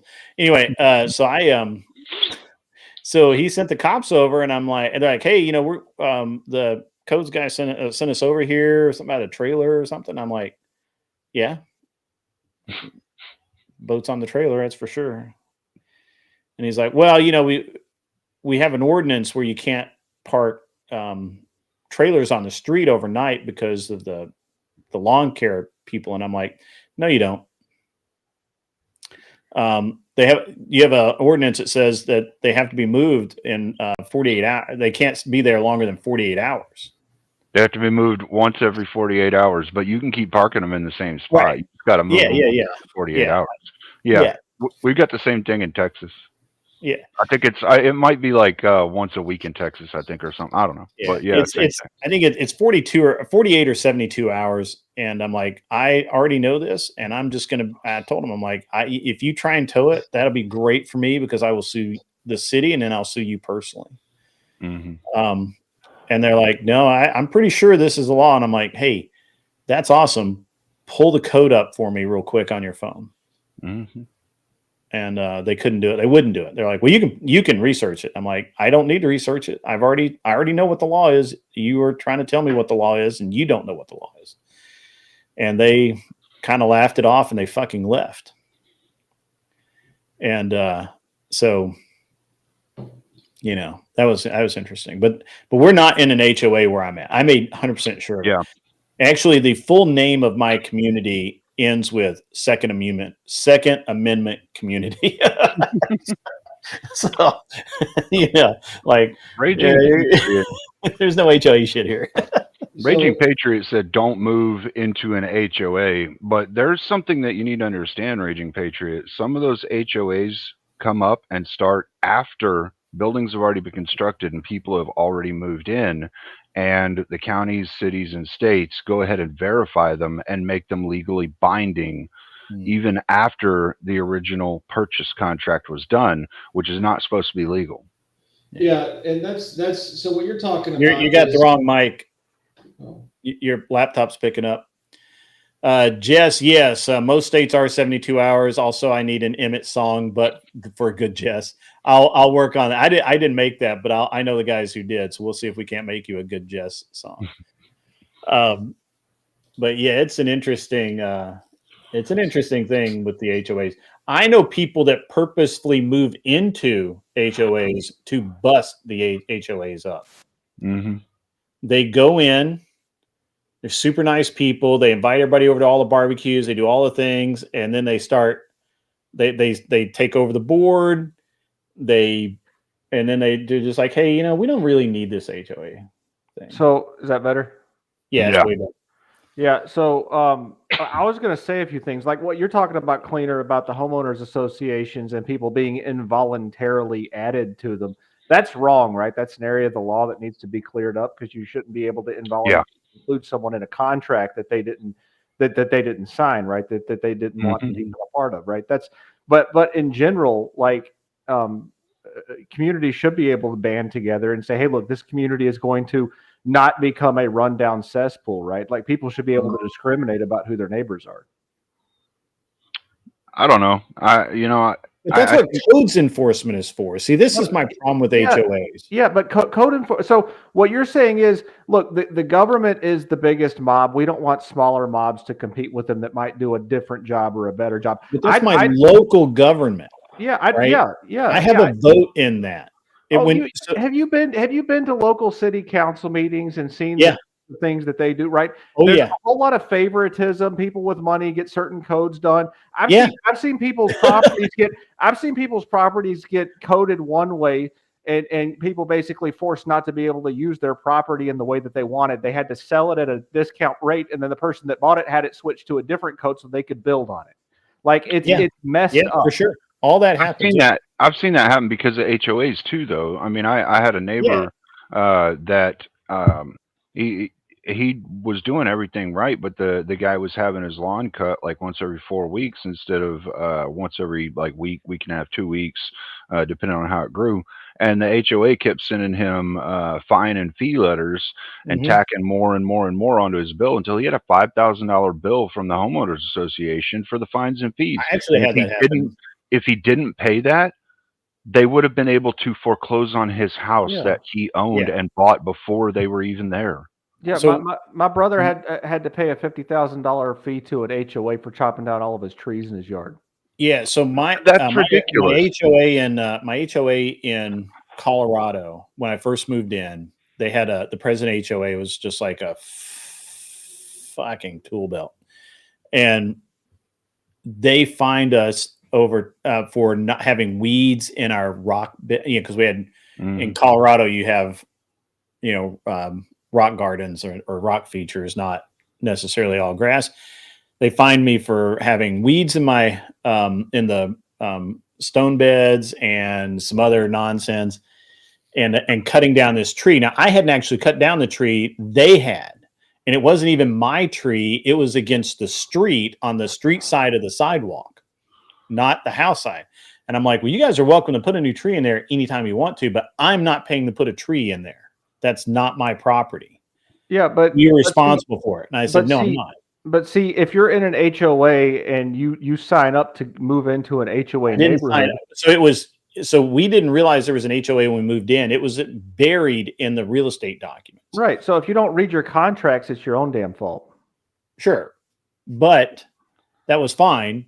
So I ended up getting the president voted out. I got my fines waived because they were a HOA network, so they actually the administrator actually administrated several, and we had them audited, and there was a lot of irregularities in their books. Yeah. And so rather than move forward with that, they dismissed all my fines. Yeah, one of the most interesting jobs I've had in accounting is certifying the votes for HOA elections, because that's a service that CPA firms offer.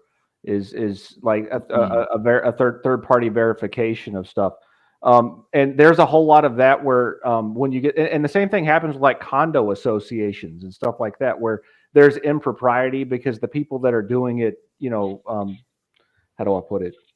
They're more out for themselves than they are for the fact that it's like a not-for-profit type function, and there's a whole lot of agency issues related to that.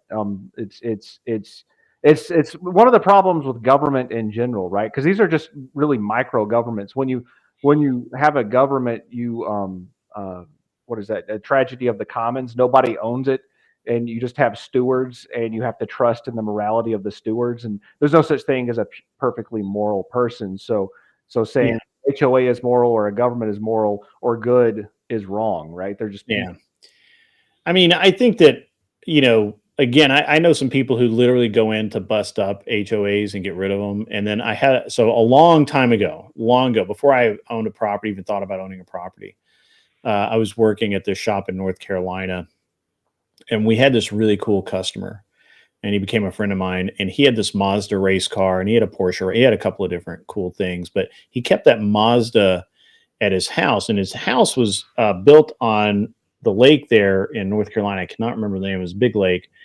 And it was like his dad had lived there. Now he lived there. This property had been there for, since like the 50s, and they had just expanded it. And I think they had gotten rebuilt at one point because of a fire or whatever, but it was really cool house. And he would, the way that they had laid out the street is that you came out of his driveway, and then it had like a loop before it ran into the main in and out. And so he would fire up the race car and just drive it around to make sure everything worked, and then put it on the trailer. So at some point during all of this, they had a bunch of development that was under an HOA. And so he and he had a dock. I mean, he had one of the nicer homes, right? And so they got really pissed about him driving his car on that road, but they couldn't do anything about it. And eventually they got to where every time they'd see when he would bring his truck and trailer over to haul the race car to the track, every time he'd do that, he would no more. I don't know how fast this really happened, but it seemed like he'd no more park in front of his house, walk in to get dinner, and a cop would be there because the HOA guys would say that it had been parked there for like 3 days or some shit, right? And they wanted to give him a ticket and harass him. And he didn't, and they did a bunch of shit to harass him. So he didn't take to that. So unbeknownst to them, he also owned a float plane and he had a dock. So he literally started landing and his float plane in the lake, and he would taxi that bitch around the whole little cove. And then he would pull it right up to his dock, and he'd get up at 6 o'clock in the morning to go where the fuck he was going to work or wherever, and he'd go down there and fire up that airplane. And he did it for like a year, and there wasn't shit they could do. It's just like, you want a bitch, okay, I guess. But it's the HOA issue is exactly the same, in my opinion, as the union issue that y'all were discussing, and that's the reason why I was super interested in getting up here, because y'all started talking about one of the things that I value very highly in a free society, and that's free association. So if people want to get together and they want to say, hey, we want to live by these specific rules, then they should be allowed to do that. You shouldn't be able to force other people to join the contract if they don't want to. And that's actually what's wrong with the union issue, right? The problem with the union issue is that there's a lot of laws that restrict business owners from freely associating, right? The business owners can't get together and say, hey, look, we know that there are people that create unions, so we're going to blackball them. That's illegal, right? So the business owners are restricted, whereas the unions are much less restricted in their practices of free association. So if the playing field were more level for the business owners to come together and basically collude like the unions do, then I would really have no problem at all with unions, because everybody would be associating in the manner that they see fit for their own self-interest, right? That's what the issue is with the unions. It's an uneven playing field.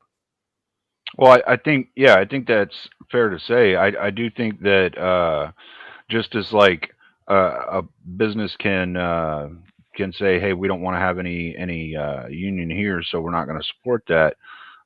There should be something to restrict exclusion. So if there's like a couple of union workers that want to work there, they should be allowed to work there. Whereas like also if there's a place that's like, oh yeah, we're going to be union, just because one or two guys that aren't in the union want to work there, they shouldn't be excluded from being able to work there. If they have merits to be able to work there, then, I think it's an exclusionary tactic that they use to try and strong arm certain businesses. Yeah. It's shitty. Yeah. And the whole the union is a racket, right? That's why the mob was so closely affiliated with such a long time. Because it was the best racket for the mob. Yeah, because they still are. You'd have the mob walking into business owners and be like, "Hey, we're the Teamsters. We represent all these unions. Either you give us protection money, or you're going to find yourself with a union, right?" And it's it's just like any other government, It's like in that movie. It's not it's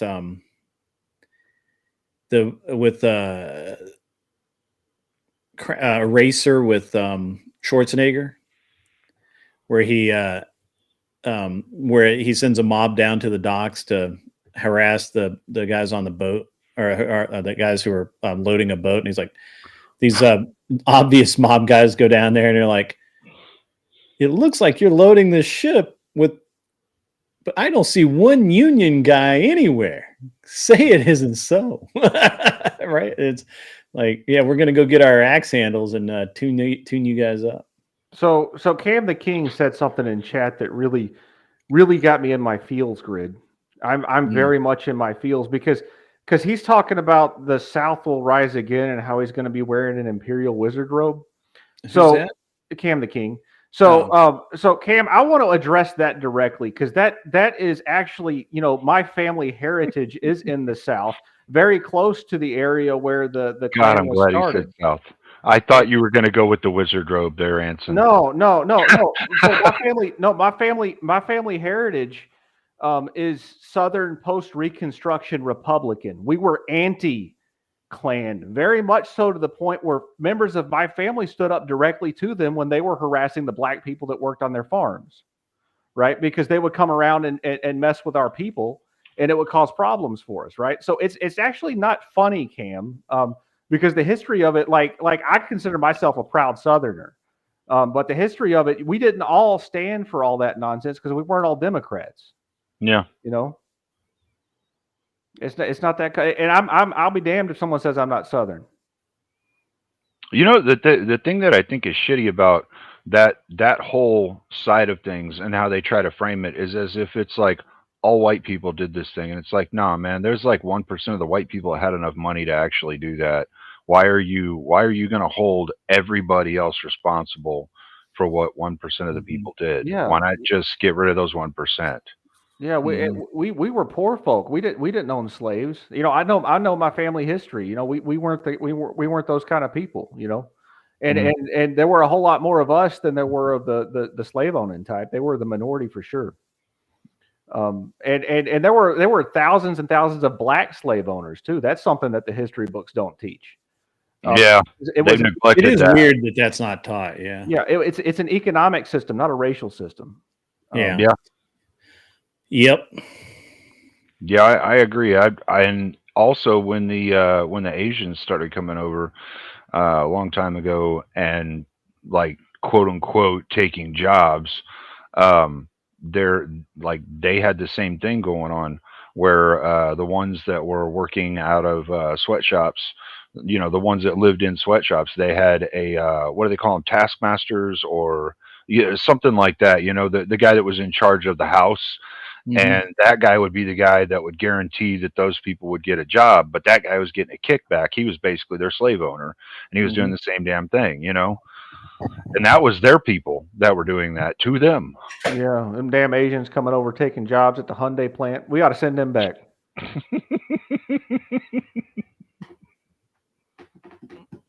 Yeah, they got rid of those illegals at that Hyundai plant. Yeah, round them There's all a up. lot of them too. Send them back to Mexico.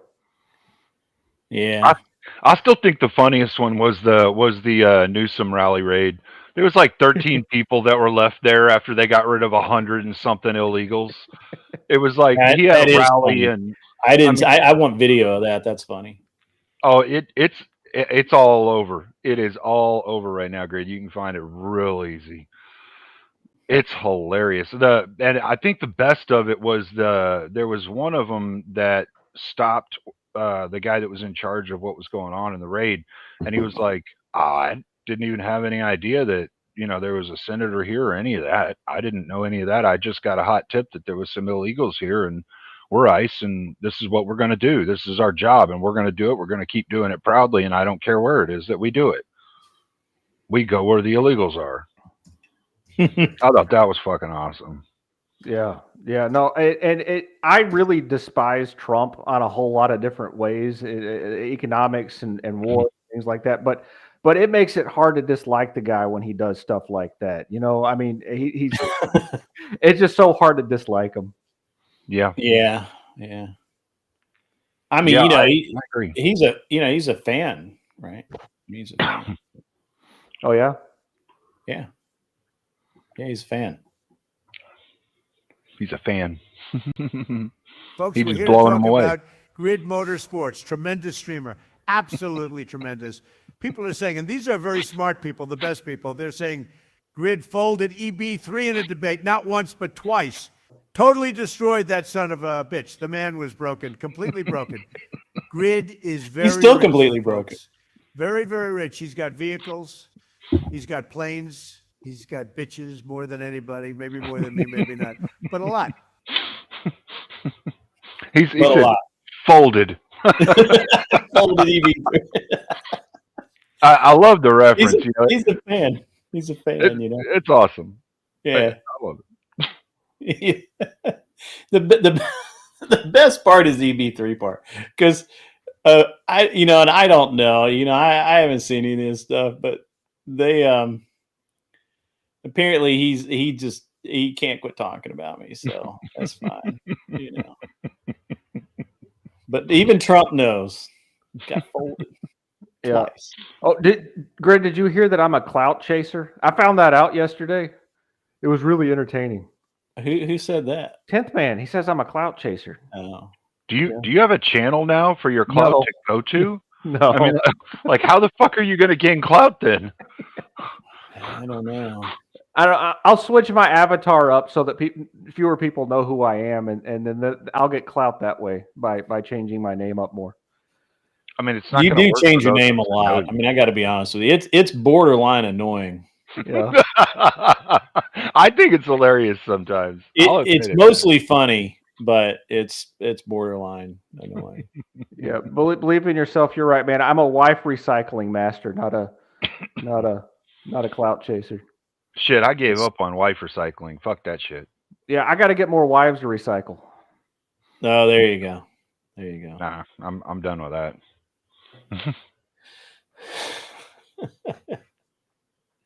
Yeah. Grid, your show last night was disappointing. Why? Well, I don't know, because like the first hour or so was like that topic that I hate discussing and gives me a headache when I think about, because you can't logic with people who are, mentally ill, right?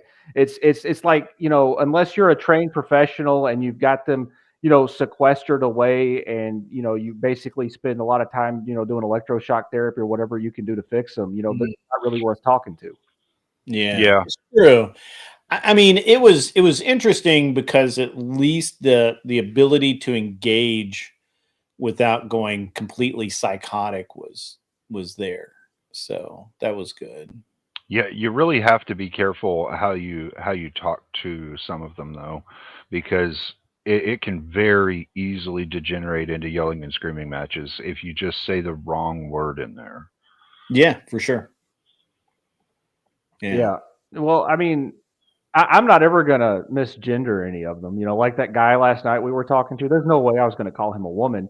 And Grid, you made me sad. You called him a she. And I expect. Yeah, I was trying to be polite to Kel, but I was wrong in doing so. Yeah, you're right to say something about it. And not that I care one way or the other. I mean, the truth is going to be what the truth is, regardless of what he's called. But I just hate those conversations. They're they I don't know. But that I get it. I get it. Aside from that, it was a really good show. I kind of wished we'd had more debates in there, but the debate that we had was decent. That one broad with the weird looking face is pretty good. What was her name? Kel, Kinetic Kel. No. Thumping Weevil. Yeah. She's got a lot of potential because she seems actually sane. And she's intelligent enough to debate. I'm super excited for her to get more practice debating. Yeah. She actually seemed like, that she seems pretty based and really kind of like, it just feels like everything is, she's pretty nailed down. It also helps, I think, that, she's married. I think she's got kids. So yeah, she's normal. Yeah. It's weird how that works, right? Yeah. Normal behavior leads to normal behavior because if you're normal, you behave normally. Yeah. Yeah. Weird how that works. Yeah. Yeah. If a woman is not fulfilling her biological potential, then something's, either defective with her, or, will become defective. It's kind of like a guy who's not working, right? There's something obviously wrong with him. It's interesting because, you have people like Kel who will say that, well, I don't, she's really not interested in having kids or anything like that. And then you you talk to someone like that, and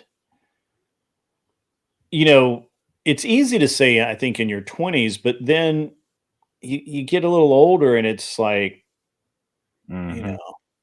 it's Yeah. it's gonna change, and at the same time, I look around at all of these. I look around at a lot of these women who are in a little older, and they regret not being able to have kids. They really feel like they missed out on something, and they can't get it back. Right? Like they can't. Well, and it's not their fault, right? Like, Sure. like my second wife, when I met her, she did not want to have children. Mm-hmm. It was the last thing on her mind. She was raised with the whole feminist paradigm. I'm my own independent woman or whatever. But I came with a child from the first marriage into that relationship, and she, after caring for that child, realized that she had those innate maternal instincts and desires that she didn't realize that she had. And so it led her to want to have children. I think it's very much a conditioning from a young age situation that these women go into, and it's not their fault, right? Like I had conditioning in my younger years that led me to believe that people owed me shit that they didn't owe me. And I had to get the fuck over it. And I think some of these women, they just need to get exposed to men who breed, who want to breed, who want to be responsible for children, who want to encourage that sort of behavior in them, who aren't the kind of men like the ones that Kel has sought out, like that guy that she was telling that story about last night, who put a gun to her head. And yeah. I mean, that was nuts. Yeah. Well, okay. So imagine the sort of man that would be attracted to a dumpster fire like Kel, right? They would not be a responsible, like a decent man. Like they would be a thrill-seeking type, a man child, a thug or whatever, or like a confused man, kind of like that roommate of hers. Well, to be fair though, Anson, the way that Kel dresses herself up, as far as what I've seen so far, she does kind of make herself appear like a Friday night girl, not necessarily like a relationship girl. There's a difference in modesty and dress and appearance for what men of a higher caliber would say a relationship girl is. So yeah, I don't know. I don't.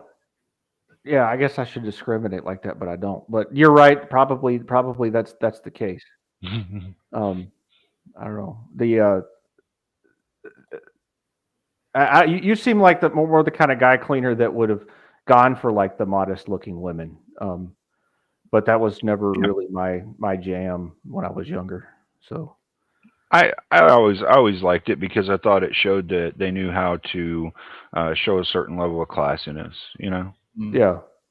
And that's kind of something I always appreciated. I had found in my past that typically when I was dating different women, the ones that were dressed more modestly were actually more peaceful and quiet at home and just wanted to spend time sitting next to me or talking about something really, really calm, not having a yelling match with me. Even in an argument form, it would be a really calm argument. It was just, oh, well, I think this. Oh, well, I don't agree with that. Well, why not? Well, let's talk about this, and it wouldn't degenerate into yelling at each other over stupid shit. It was much easier to have normal conversations with them. Yeah. So that's where my preference came from. Yeah. What's up, Clovertack? How are you, my man? Could y'all complain about anything else tonight, please? High points. High points. So annoying. 2 or 3 more things. I mean, maybe. I mean, y'all haven't complained enough. Y'all need. I don't have one of those cool new Kel-Tecs yet. I really want one. Yeah, you would think of Kel-Tec. High Point doesn't make hunting caliber rifles. Yeah, they don't. But well, yeah, they do. Yeah, they do. Well, I mean, for what state? Because the AR certainly in Texas could be hunting caliber. Yeah, I've got a 10 millimeter High Point carbine that I've used hunting, but that's not really a hunting caliber rifle. How do you figure?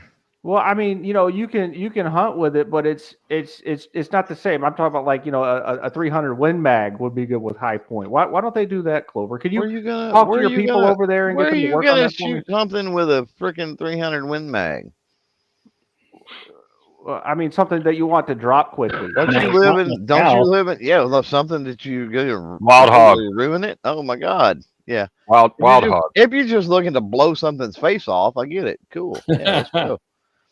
Yeah. Dude, I've seen wild hog take 3 or 4 7.62 rounds and not drop. I watched my little brother empty.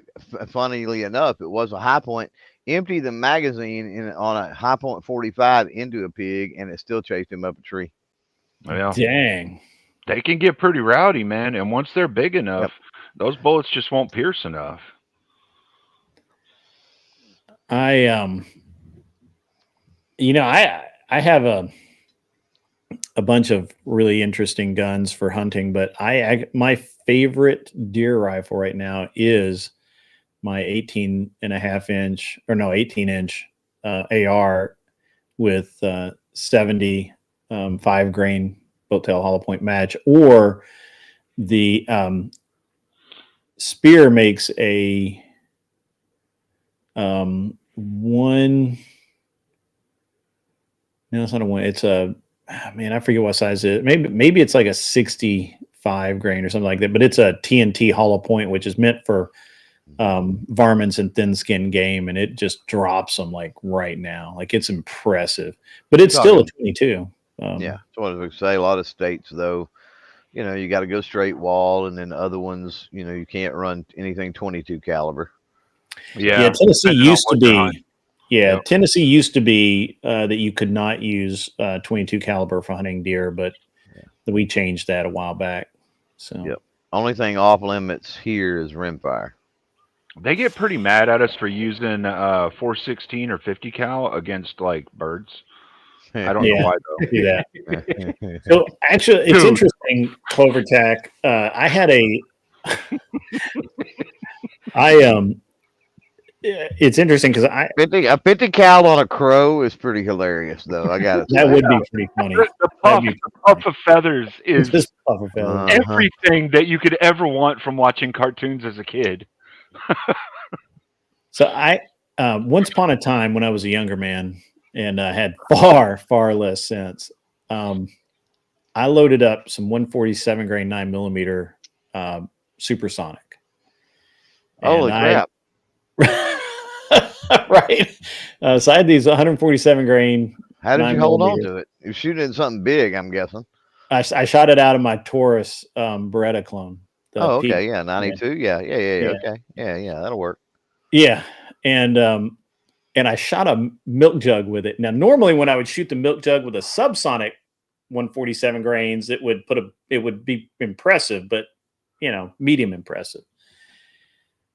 But I shot this milk jug full of water with this 147 grain at supersonic, and it wasn't supersonic by a lot. It's like 1150, 1200 feet per second. Still, that's a lot for a 147 grain. And I mean, this thing was gone. Like, it just dematerialized in front of me, and I was like, "That's fucking impressive." I don't remember what I was doing with the video, but I remember. I don't even remember. It hasn't been too terribly long ago, that video, but for some reason in that video, I shot a milk jug with a 45-70, and it just disappeared. Like, it was like David Copperfield, right? Like, now you see it, now you don't. Yeah. 45-70 is pretty heavy. Yeah. Yeah. I don't know why anybody shoot a milk carton with that. Dude, I actually I really enjoy shooting 50 AE. I don't know if it's just the shockwave effect that I like, or the fucking Hadouken that comes out the front side of that gigantic fucking fireball. It's like in a Deagle or something else. Yeah, in a Mark 19. Yeah. Yeah. Okay. I love it, dude. It's so satisfying. It really is. I prefer I think the 44 in the Deagle, but man, the Deagle was just made for the 50. Like, yeah, it really. I mean, it's so fluid with literally it, was. Yeah. I have a friend of mine who has an auto mag in 44. Yeah, and AMT, yeah. he has to, the AMT. He has to hand make all the rounds because they don't sell them anymore. And which is, it's like 308 brass turned down, and it's pretty impressive. It's actually not bad to shoot. Like, it's not bad. It's not my favorite thing to shoot, but it's not bad. It's fucking heavy. Have you ever shot the 475 Wildy Magnum? No, I could have, but I didn't. Dude, oh, I want one so bad. I mean, it's a Death Wish gun, so I mean, let's be honest, that's most of it, but they're so much fun. Yeah, they're about like a Deagle. Have you toyed around with any of the PCP weapons?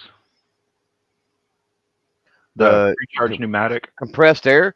So I've got some coming. Like, I've got a really good relationship with Umarex, and I had a company send me a PCP compressor here a week or two ago, and they're so fucking expensive, dude, that's one of the reasons I hadn't played around with them much. But now that I've got that, I have reached out to Umarex. They're supposed to be sending me some things to play with. So I haven't much. I mean, other than range days at events, I don't own one, and haven't played with one outside of those. No. Make sure you get a modulator for it. As long as it's, I'm pretty sure they're legal in every state, but if they're, I mean, there might be a state or two they're not. But dude, they are so damn loud. Make sure you get a modulator. You'll burst your damn eardrums with them. So Grid, I wanted to bring this up because it got brought up yesterday, and Clover's here now. Clover, what do you think about the transgenders having their gun rights taken away? I'm so conflicted on that, right? Like, I'm not. Like, I think that's bullshit.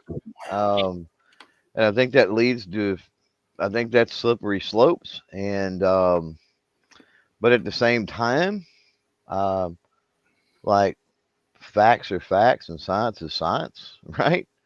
Well, you're not supposed to. I mean, legitimately, if you're claiming to be something you're not, you're insane. So, well, you could make the argument that almost everyone that came back from Afghanistan and Iraq shouldn't have access to firearms because they, that's the road it's going to go down, right? Yeah. Like, if you're any kind of medication for any kind of mental anything, we've already got the stigmas around mental health in this country. There's been great strides over the last, I'm going to say 5 years easy, specifically within the gun community. Great strides to alleviate some of the misconceptions and some of the stereotypes and some of the other things associated with everyday regular mental health. We all go through it. Sure. Mental health is human health. It's no different than your physical health, right? And so then it falls on to what degree are we talking, right? And so the only litmus test is, does that person pose any type of danger? Do they, and then you start getting into these fucking reg flag laws, which suck, extreme protection orders, whatever you want to call them. And, that gets dicey with a litany of fucking constitutional rights. So, either way you try to dice it and slice it, it doesn't come out on the side of liberty and freedom, which is problematic for me. Yeah. Well, so I agree with you, and I've said this the whole time, is that my biggest issue is that when they're filling out the 4473, they lie on a 4473 because they are in fact insane. And no, because they haven't been. They have not. No. Back up. That form says, have you been like committed, deemed that? It doesn't say, are you? So if you're talking to somebody that just thinks they're a woman and they go about their life and it's some dude that wears a dress and he goes about his life and we're not talking about that though. Most of the people we're talking about have like doctors that have seen them for some length of time. They're on a lot of that's drugs. Still not coming from a judge, man. Yeah, but see, Grid, the problem. So maybe that's the thing, though. Maybe that should, there should be instead of this affirmation, which we all seem to have, right? We seem to have, or not all of us, but which seems to be all the rage, right? Is an affirmation of their insanity, and maybe maybe operate in reality and say, hey, this is not, you're delusional, and moreover, But you're people asking are everyone else delusional. But moreover, you're asking everyone else to participate in your okay, delusion. So. that's problematic, and I'll concede that is absolutely, that's one of the issues I have, and why I wrestled a little bit with this overall, right? So I don't Because of believe that, that. but I we're don't believe that they should we're ban guns. already talking about outliers when we're talking about that community, and then when we talk about the ones that are pushing narratives, I mean, it's even obviously that's a subset of that, so it's even less, right? And so where was I going to go with this? Yeah, I don't know. Yeah, I don't either. But I just, here's the thing. I mean, look, end of I'm the day, 100%. end of the day, I just fucking want to be left alone, right? Right. And so I don't give a shit what you wear, what you think you are, what fucking delusions you have. Everybody that's in this chat right now probably has a delusion of some kind, I'm sure, right? And so I don't care. You leave me alone, I'll leave you alone. Let's not kill each other. Let's not steal from each other. Let's not create havoc in fucking society. And I'm good. Well, Like, you see, you can have your liberty and rights and your freedoms. See, I felt agreed. The reason I brought this up with Clover is because I knew he'd agree with my position on this, and it wasn't the position that was being taken against that guy last night on the panel. My position hasn't changed. Well, I know. I disagreed with your position. That's okay. The best way to prevent people from committing crimes with guns is to put guns in the hands of more people who aren't. Sure, I agree. That part I agree with. But that has nothing to do with the fact that if we're talking about if the question is how do we solve the issue of these trans people getting guns, I don't have a solution to that, because in my opinion they lie on the 4473 because they know they have mental issues and they're not. That's a horrible opinion. I hope you don't ever become I'm okay a with Supreme it being Court a horrible justice, opinion because it don't have anything to do with your opinion. What it says. It's the same that goes into drug use, or if you were a criminal or whatever. Like you can be arrested you can get arrested every day of the fucking week. You can get arrested. And if you haven't been convicted of anything, you go fill out the 4473, right, and you ain't lying, and you get a gun because you ain't been convicted. So there's a reason the form is set up the way the form is set up, right? Mm-hmm. And if you want to change the form, you're going the complete opposite direction to me, because I say we need to get rid of the fucking form altogether. So I do actually. I actually agree with getting rid of the form altogether. I don't think there should be any background checks. They don't do any good. They do no right. good. They do no good. So that's obvious by the case you're citing, because that shit was bought legally, correct? Right. Yeah. I don't see any way. That's a bad thing. Most are. Again, I don't see any way forward with this other than that, just to admit that these people are delusional and are mental cases. And in my opinion, they are lying on the 4473 because they are under a doctor's care. Most of them should be committed, but they're not, because they're being affirmed in their delusion by society. Now, that's just my opinion. I don't give a shit if it's a good one or bad one. I don't care. Yeah. That's my observation as well. I think that the simple fact is that this latest offender actually said he regrets being trans and or acting like, or being doing the conversion and all, or going along with it. He regretted it. He literally said that. So all I can take away from that is society's the one that's failing. Society needs to stop affirming this, and more of those people, when they're when they're looked at objectively and without some lens of, well, we all should just get along, and it's okay that he feels this way, and it's okay that he wants to do that. When we look at it objectively as like, this is an insane person who thinks there's something they're not, and is asking everyone else to accept the fact that they think that, then maybe they can get the help they need, which is actually what I said last night. And instead of being affirmed, and in which case we won't have the problem. This is nothing more than pandering bullshit by politicians, the same way that the left takes these mass tragedies and panders their fucking bullshit. I personally think no different. And here's why. Here's why. These events are already microscopic on the fucking scale when it comes to any type of crime with a gun. First of all, they're micro fucking scopic.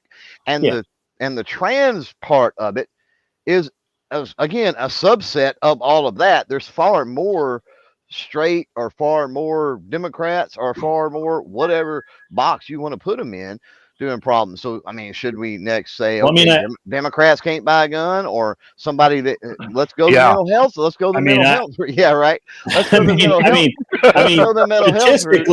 Let's go to the mental health route and go if you're on. So you're talking about people that are not on any type of psychotrope. Yeah, okay, they may be on. Well, they are on psychotropic drugs. They're on like hormones or something, right? No, they're on psychotropic drugs as well. Well, I mean, not all of them. Just the hormones alone, when they're going through that creates such an unstable manic depressive type relationship in their brain. Their psychology gets all fucked up for a while until they get all of that normalized within their own brain. So, I mean, look, personally, I think once you're of the age of 18, you should have a 22 pistol issued to you. And everyone in America should have a firearm. I don't give a shit if you're a felon or not. I think everyone should have a fucking firearm. Because if everyone is armed, the only crimes you're really going to have are going to be the ones that issue dead criminals. No, what you do, Trump wants to be pro 2A, which he's fucking not. So Trump signs an order. He brings all the shit back we left in Korea, and he gives everybody an M1 Garand. What's wrong with that? Oh, I'm good with that. Yeah, I'd love that. Because there's crates of them fuckers sitting in Korea. So bring them over, do a lottery system through the CMP, and go, here you go. Car 15s and M1s. Hell yeah. I like the energy. Let me throw this out there. So my personal opinion when I read that was that Trump was trolling everybody. It was the biggest troll ever. Like it's so hilarious that that was my first thought. Where are you guys at on that? It could be. Yeah. It could be. He's good at it. It followed the rhetoric that Trump uses when he's issuing a neon troll sign. He said, "We're thinking about it." And that's his typical jargon for whenever he wants to troll and get people to pay attention to some other bullshit. Yeah, so. watch this hand, watch this hand, watch this hand. Yeah, that's what bugs me. So, and here's the thing. Since we went down the anti-2A Trump shit, have you seen the receiver thing? Have you seen his wonderful ATF that, he was supposed to, and Pam Bondi was supposed to be so good and all this other shit, and yet here we are that they had an unfinished receiver submitted to their technology department for opinion and said, "Oh, we don't know how you would complete this. We don't understand, but it's too far. It's a complete receiver. It's considered a firearm, even though they could not give instructions on how it was supposed to be completed." So it never ends. Like we get more gun control under fucking Republicans than we do Democrats, and it's because we rally against the Democrats. That's why Democrats talk about it all the fucking time, right? They don't pander to us like the Republicans do. They talk about what they're going to do. They get the bullhorn out and they give us the fucking roadmap, and they show us what they're gonna fucking do with gun control all the time, and so we rally with that. But Republicans, we just, yes, sir, and lick their fucking boot because, oh, yeah, and cheer and fucking applaud when they say the assault on your Second Amendment right, the 8-year assault. Let me verbatim. The 8-year assault on your Second Amendment rights is over. Fuck you, Donald Trump. That was a long time ago, and he passed more gun control than Joe Biden did. I like you, Clover Tech. So what? Now, with that said, does Trump? Do I hate Trump? No. Do I have Trump derangement syndrome? Hell no. Has Trump done some good shit? Hell yeah. But on the Second Amendment, fuck that motherfucker. So, and I had something I've been waiting for you to come on, and now you've just like derailed me. I'm glad. Give me Gun a prattle, second. man. I'll Let's do it. I'll remember. Let me ask you your take on something, Clovertech, as far as like our Schmererists, or I don't know if we can say the T word here or not. I don't. Yeah, it's within the context of what we're doing. Yeah. Okay. It should be fine. Do you really think that in this day and age that we have a prevalent threat of nuclear or dirty bombs coming from terrorists here in America? I don't believe so. So no. I don't think it's like a high tier, high level thing. I mean, anything's possible. Sure. We never would have conceived 9/11, really, right? Well, there's a lot of debates about 9/11 still, and the organism. I'm talking about the average person, right? I'm Yeah. not talking about other people that were connected or conspiracies around that or whatever. But the average person, like, that was something that was shocking as shit to the vast majority of Americans.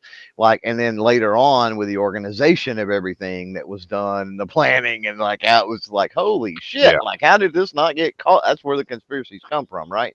So anything's possible.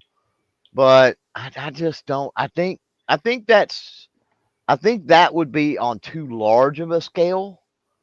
And I think that when you're dealing with elements like that, they want to poke just enough to get blood. You feel what I'm saying? I think it's more of a mind game, and they know that there's a line that they don't want to go that far.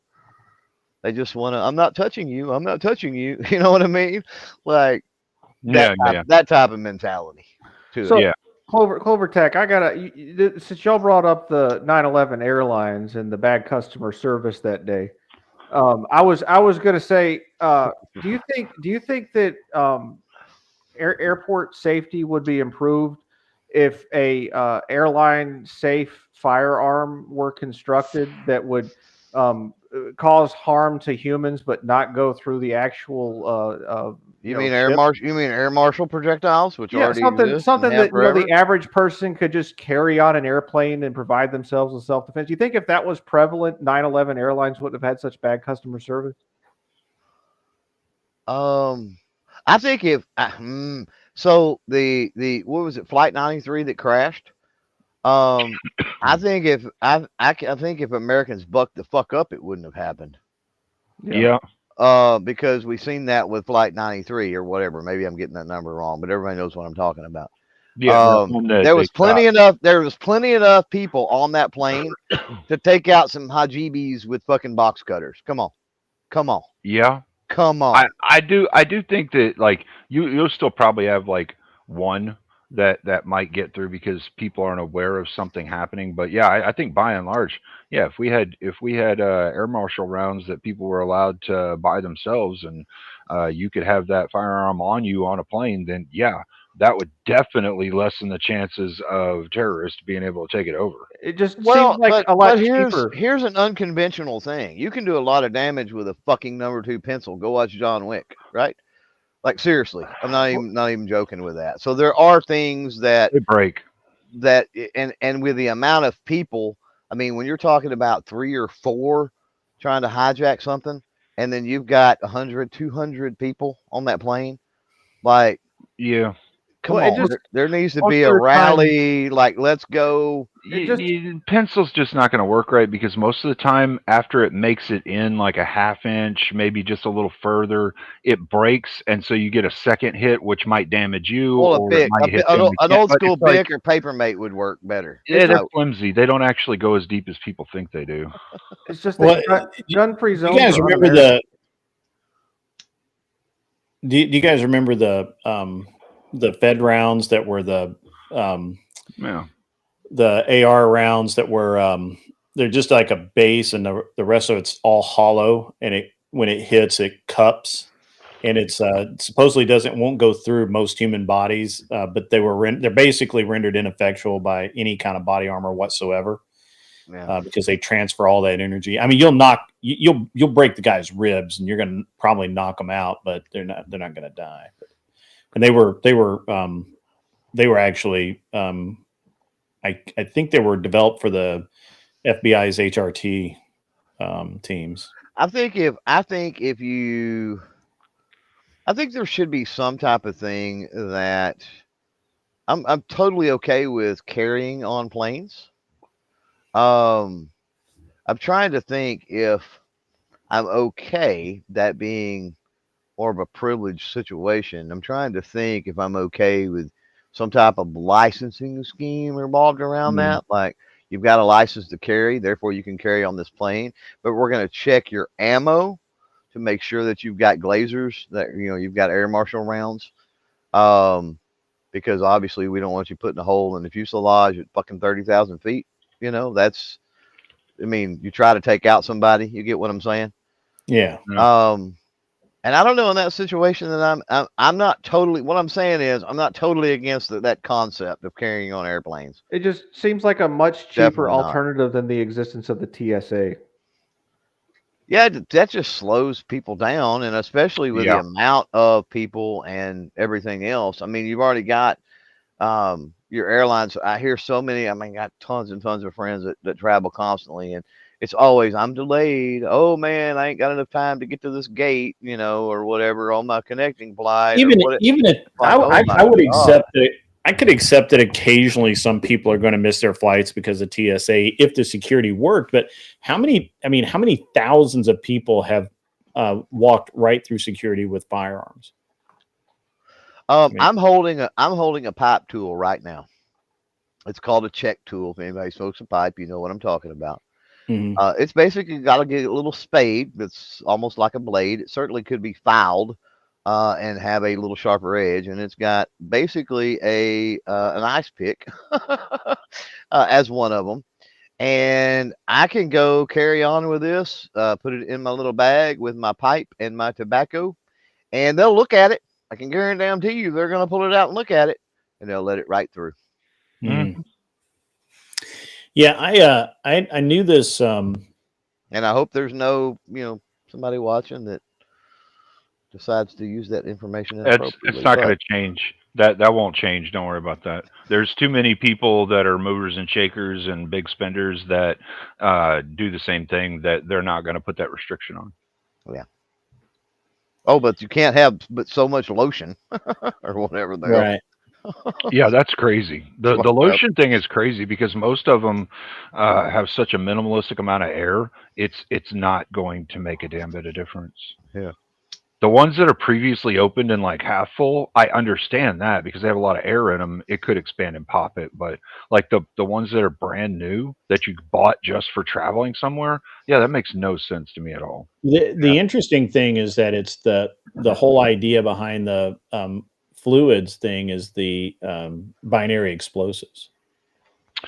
Yeah, I've heard that as well, but they don't actually have any way of stopping that. Because like all they can do is try and stop a large amount of something.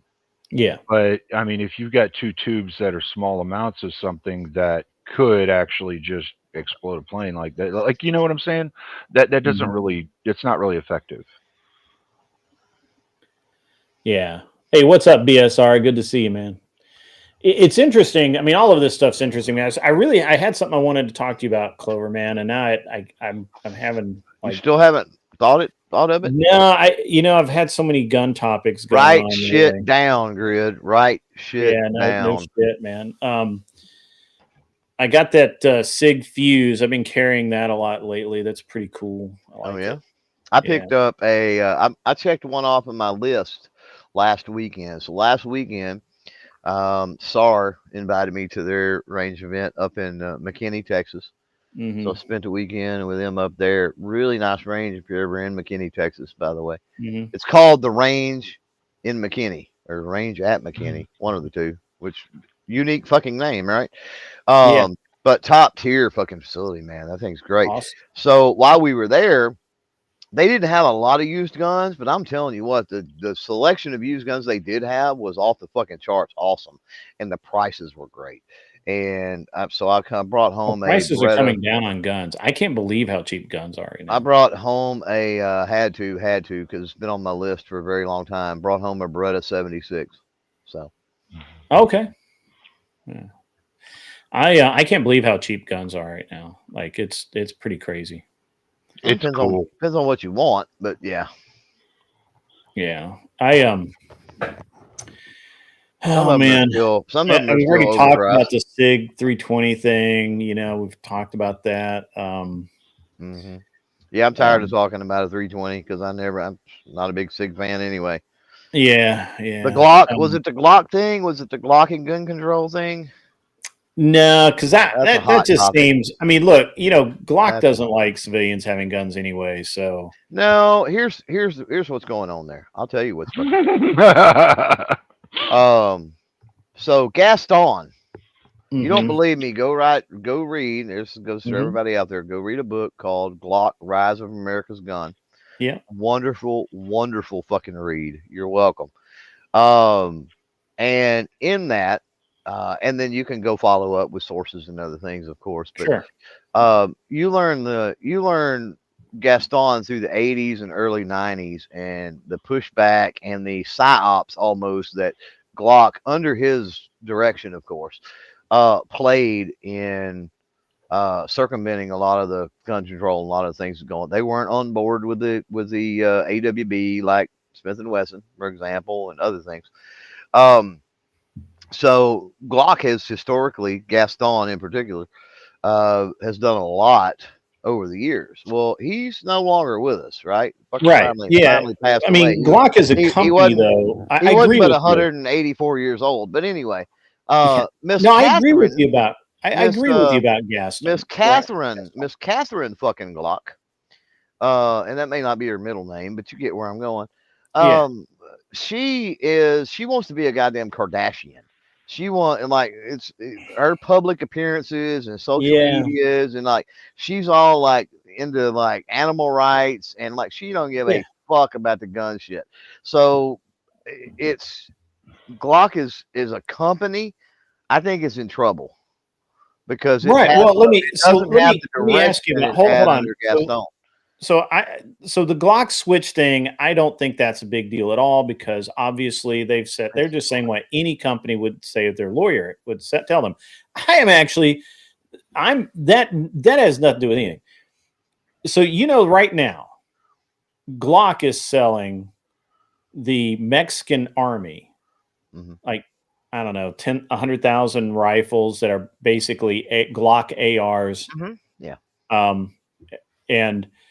And the question then is, why aren't they selling them in the U.S.?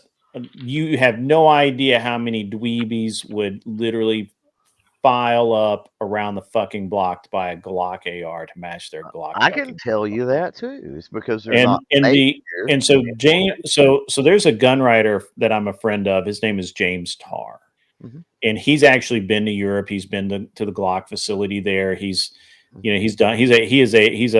used to work for Guns and Blammo, and he worked for a bunch of, Shooting USA, all those. All right. So he used to do a lot more video stuff. Now I don't know he's a gun writer. He's and kind of a gun tuber. And he said, in his opinion, based on his travels and talking with all of these people, is Glock has no real interest in selling to civilians. They just don't. To them, they have that European mindset of the government should have the guns and the citizens should not, and they just don't care to. Yeah, I don't. Now I would agree with that take. Sure. And he says now that Gaston, and you're right, Gaston was alive, I wouldn't agree with it. Yeah. So when Gaston was alive, he was the one that kept Glock being sold to civilians, because the board in Germany did not want to sell to civilians. Okay, so here's the dirty little secret, though, is that there are a lot of American companies that feel the same way. Daniel Defense. Yeah. So It's not just a European thing. No, it's not. Well, but it's a They primary. make Like there are HK, gun companies that make their bread and butter off of military contracts here or worldwide, and they don't give a fuck about the consumer right? market. And It's but it's just even an but accessory it's to them. the European mindset is that the government, only the government should have Yes, guns, and I they don't agree. understand the U.S. market, and they don't like, and so that's the biggest part of it. I would say that it's that's my problem with Glock, and I think that Glock is in trouble right now, and they could solve a lot of their problems by selling an AR to America. A Glock AR would fly off the shelves. I'm just telling you, it would. That's one thing, and I work with I don't know, several. I mentioned SAR earlier, but I also work with the AA, Gerson, and SBS, who has I know. Yeah. Different companies, all based out of Turkey. And that's one of the things that I really like about the Turks is they do that. They manufacture NATO, some high-end fucking military. Well, Global Ordnance is another company that comes to mind. They manufacture and broker like high-end Lord of War type fucking shit, like missiles and all kinds of stuff, right? Not just guns, but they still value the consumer market here. Yeah. They value it. They want it. They want to know. Mm-hmm. They want to keep their finger on the pulse through their American importers. They're always open to changing designs and tweaking things and whatever. So it better sell. It's probably about the money more than it is anything, but they care about it more than what a lot of American companies seem to care about it. Yeah, I mean, it's an American. I mean, it's a different market for most of them. They don't understand it, but I agree with you. I think all of the Turkish companies that I talked to when I was at SHOT Show last, they were all like, they're like super excited to deal with you. Mm-hmm. Yeah, they want to sell you some shit for sure. They do, and also, and they don't care if you're going to move 10 units or 10,000. They'll talk to you the same. Yep. So. Yep. I'm very interested in I just, of course, I'm not a Glock fanboy, right? I consider the best use for a Glock is as a drop gun because they're cheap and easily replaced. Mm-hmm. And other than that, I don't really have much use for a Glock. I've got a few Glocks. They're not my favorites, Mm-hmm. My 7 out of them, I carry the 42 still. And I love shooting the thing, but I wouldn't necessarily consider it my favorite because it's kind of a carry gun, right? My favorites are the shit I go out on the range and literally have fun with. 17L, probably my 17L. I was guessing. I like my 26, but that's just because of Black Widow. That's really the only reason I got it in the first place. I wanted the Black Widow gun, right? Oh wow. I have the Glock and 45 GAP. Oh yeah, that's a worthless fucking gun, but it's I love that gun. I love that gun. I think it's awesome. I'm like one of those really weird people that. It's odd. Not a lot of people have that. That's for damn sure. Yeah, I like it because it is a 45 caliber projectile in a 9mm space, so I like it. Yeah. So. I think we've got one of those at the gun shop. Yeah. Did they make more than just that one? I don't even know with all the weird Glock numbers. Well, Glock made 2 or 3 different ones in the different sizes. So I have the Glock 17 sized one, which I think is a Glock 23. I think it's a 23. Okay. The full size? Okay. Yeah. And so I don't remember. I want to say this one might be the compact that they've got. Yeah, they made a compact, which was a 41, I think, something like that. Yeah, it sounds familiar. And then Springfield Armory made the XDS, I think, the single stack in 45-8 GAP. Yeah. And I had one of those. That was designed more so for like their competitions and things, wasn't it? The 45. It was originally designed for small-handed people to have the impact of a 45 and a 9mm. Yeah. Okay. Right. Yeah, I mean, so it's originally designed, and it actually does that. I mean, and it has less of the recoil impulse that the 45 ACP does. Yeah, but see, when people say that, I gotta chuckle because I don't understand what they're talking about. I understand. 45 ACP is fucking sweet. It's a slow, heavy, will fucking poke a hole through shit projectile. Like Right.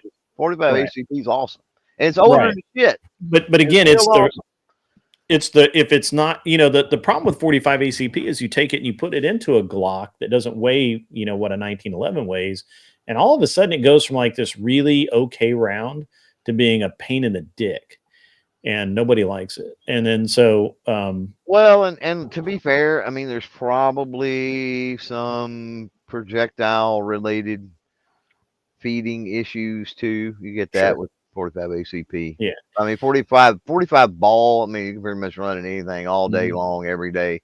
But when you start jacking around with hollow points and other things, it can get tricky in 45 ACP. Yeah. So the GAP was, the GAP was just like an answer. I mean, just an answer to a question that really wasn't asked. And it was, if you have an FBI agent that is, has smaller hands, like a female or a smaller stature man, dwarf, or you just wanted something that could conceal a little easier, a Glock 19 size, then it made, but you still wanted, effectively 45 ACP knockdown power, then this was your answer, right? And I actually love it. I think it's a great gun. I really like it for competition. I'm shocked that it didn't get picked up more by competition shooters. Well, that's why I thought I thought this. I don't even know where I had thought this, but I thought that was why it was developed, was more in line with the Glock. Was the Glock action pistol competition series or whatever they do? Yeah, maybe it was. Glock, I think Glock shooting sports or whatever they call it. Yeah. Well, it's what is it called now? It's Glock something. I don't even remember. I don't remember. Thumping the Weasel was talking about got a Zion. Those are fucking sweet. What's up, Kat? How are you? Good. She walked right into gun prattle too. I know. Kat, your filter makes you look extra young today. Did you get a new filter or something to take 20 years off instead of 10? Nope. Oh, I missed the fish tank. Did you kill all the fish or what happened? They got a bigger tank in the living room. You replayed one of your old streams the other day on your channel, and you had the fish tank in the background, and I was like, "Oh no, she's pretending like she's doing a live right now, and this is just a rerun." I can't believe you're doing that to your audience, Kat. Come on now. I need views. Oh, you know what? I literally yesterday I hit 50,000 hours of watch time. Nice. Kat, if you want views, how about you give me the keys to your channel one night, and I'll do like a 12-hour marathon stream. And by the time I'm done doing what I do, you won't have a channel because he'll be banned. No, I'll be a good steward. I promise you. By the time the night's over, you'll have your watch hours. Did you put Steven to bed, Kat? He's doing his magic machines before he goes to bed. I don't know what he does. Oh, okay. So, Kat, how's the life been? How are you doing? Monetized yet? Of course not. How are you not monetized? You needed like I went from needing like as little as 3, and now I'm like 30. 3. You need 30 people. 30 watch hours. 30 watch hours. You can't get 30 watch hours. You can't get 30. I only want to do this once a week. It's hard because then you have to do it like every day. I don't have that kind of. I mean, all you really got to do is just like get on and say some crazy shit, make a short out of it, and post it, and like you'll get some. I'm thinking of figuring out some sort of grift that I could do, like maybe like something crazy, like have some sort of crazy opinion and like go hard on it because people like that, insane people. Yeah. I like your straight laced stuff though, Kat, where you actually like have real Yeah, conversations about actual think you- issues and you're coherent and not I watch crazy. your viewer count drop when you have like Damon and those guys come on and start like being all weird, and you'll have like 12 or 14 people, and like, which is like a record for you, and then and then it'll drop to like 4 the minute Damon and those guys come on. It is what it is. Yeah, see, it's your channel. You run it the way you see fit. Well, on Saturdays, I don't like to be strict because it's like just for fun. But during the week is like when I'm really supposed to be doing my own watch hours and stuff. And that's when I'm lazy. Interesting. Anyway. It's almost backwards of the way it works. It is, exactly. What do you mean? I mean, that's backwards of the way it works. Like during the week, you should be doing other people's stuff, and then like on the weekend is when you should restrict it to what will get you watch hours. Or the weekend, you should restrict it to watch hour stuff. But then you're competing with people who like already have audiences. I feel like Yeah, during the week there's less competition. You are competing with people who already have audiences, but you're also getting everyone that's not at work.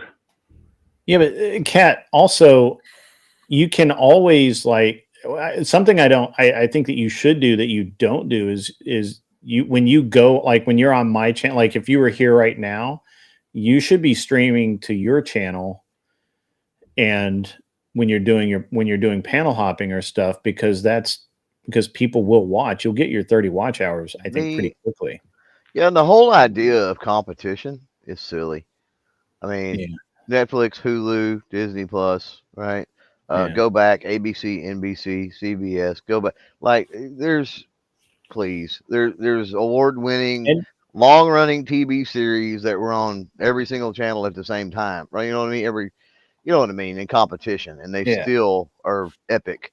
And like you have, it's not a thing. It's not a thing. So but you have a lot of people like me. I do this for people where I will just, like if Glenn's on, I'll go hang out, and if I have to leave, I'll just leave my setup running so he gets watch hours, even though there's nobody sitting here watching. YouTube doesn't know that. Mm-hmm. So yeah. Also encourage people to run a playlist, and do that before they go to bed. Like some of your most loyal people that were mods or whatever it might be, they're willing to do that. Get them to put together a playlist and run it, while they're asleep. Kat, don't listen to them. Look, just give me the keys. One 12-hour marathon stream. You'll get your 30 watch hours. That would work too. I mean, we'll get that. How about all three of his alts will be watching for all 12 hours. She could go straight up DGen. She could go straight up DGen for one video and make them as well. That's all she would have to do. One video, go straight up DGen. It would go viral. You would get your hours, and then go back to doing what you normally do. Yeah, put on something tasteful, nice push-up bra. It'll be good. Yeah. What is most of your content on? Mercy, health. Women's health. Talk about erections. Which should be videos on erections. You will get it immediately. It's mostly centered around women's health and their body chemistry and vitamins and shit that you would think would get a lot of watch hours. It only gets men. Explain this to me. You let them troll you and objectify you because you're a chick on YouTube. Well, yeah, Kat, you gotta think about the target audience. The audience that you're targeting likes watching 15-second to minute-and-a-half long quick videos. Your target audience here on YouTube would be males, because they'll sit and they'll watch a pretty girl talk about a whole lot of stuff. But for hours, the audience you're wanting, the ladies or whatnot, they don't have a tendency to have as long an attention span when it comes to watching a pretty lady talk about health. Yep. So you got to do shorts for them. That's too much work. I can't do that. Doing a short is too much work, but doing a 2 or 3 hour video isn't. Yeah, okay. I like pressing record doing whatever happens, and then pressing stop. And that's the Fair enough. extent of my editing. Yeah. So what you need to do is press record with me having the keys, and then you can just walk away, and then it'll all take care of itself.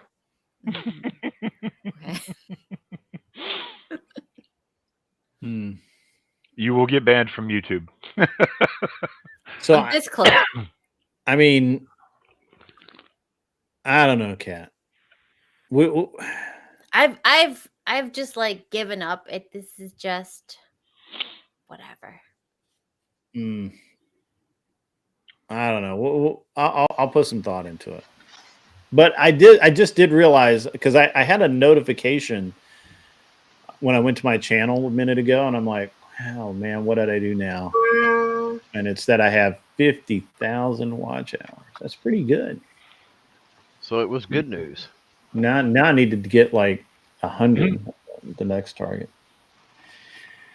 So, welcome, Thumping Weevil. How are you? How's it going?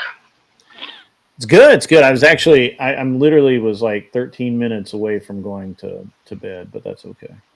Well, if you want to go to bed, that's fine, because it's pretty late fine. where I'm at. It's So fine. I just wanted to jump on and say hi. It's fine. Yeah. No. Hi. Welcome back to the show. Anson enjoyed you and Kel debating last night. That he actually commented on it. Yeah. What did you say? You know, I said it's nice for two women to debate each other, because then I don't have to automatically choose the woman because she's more attractive, right? I can actually judge on the merit. So There you go. yeah. Yeah, I didn't even know who won last night. It was just totally got off topic there for a while. So Well, Kel's going to rehab today, so she was obviously dealing with a lot of stuff during the debate. So really, oh well, I'm sorry to hear that. I mean, she's not technically going to rehab. Well, I was on a little bit earlier, and I saw that she was in the car with her dad. I didn't know what was going on, but yeah. She's going to go spend a week with her dad. All right. Well, because she's on substances and out of control and needs redirection in her life, and it's an intervention. And so it was really an unfair fight, because she was obviously unhinged yesterday, more so than normal. And Well, she did have to mute us down like 3 or 4 times. I don't know. I think she was fairly calm. I mean, she didn't throw anything at the camera yesterday. That's because she would turn the camera off. You didn't call me a bitch out of nowhere. I was like, "What? I don't think I've ever She heard does that. talk to you." She does that all the time. She goes straight to personal attacks and ad homs a lot of the time. Yeah. I mean, I wasn't butthurt or anything, but I was like, "Damn, all right." Yeah. Well, good for her. I hope that she gets the help that she needs, I guess. Yeah. Interesting stuff. I don't know if she actually needs help or not. I think we're just giving her a hard time on it. yeah, but Thumping Weevil, you look like a twin of Kat Katibi's sister. It's wild. You know, I saw Kat's sister on one of her streams. You two could definitely be twins. Wait, who? Kat. Oh, me and Kat? Yeah. I don't think so. No, I think she's a lot more sister. pretty than me. Her sister. Oh, her sister. Yeah. I don't know. I've never seen her sister, so. Yeah.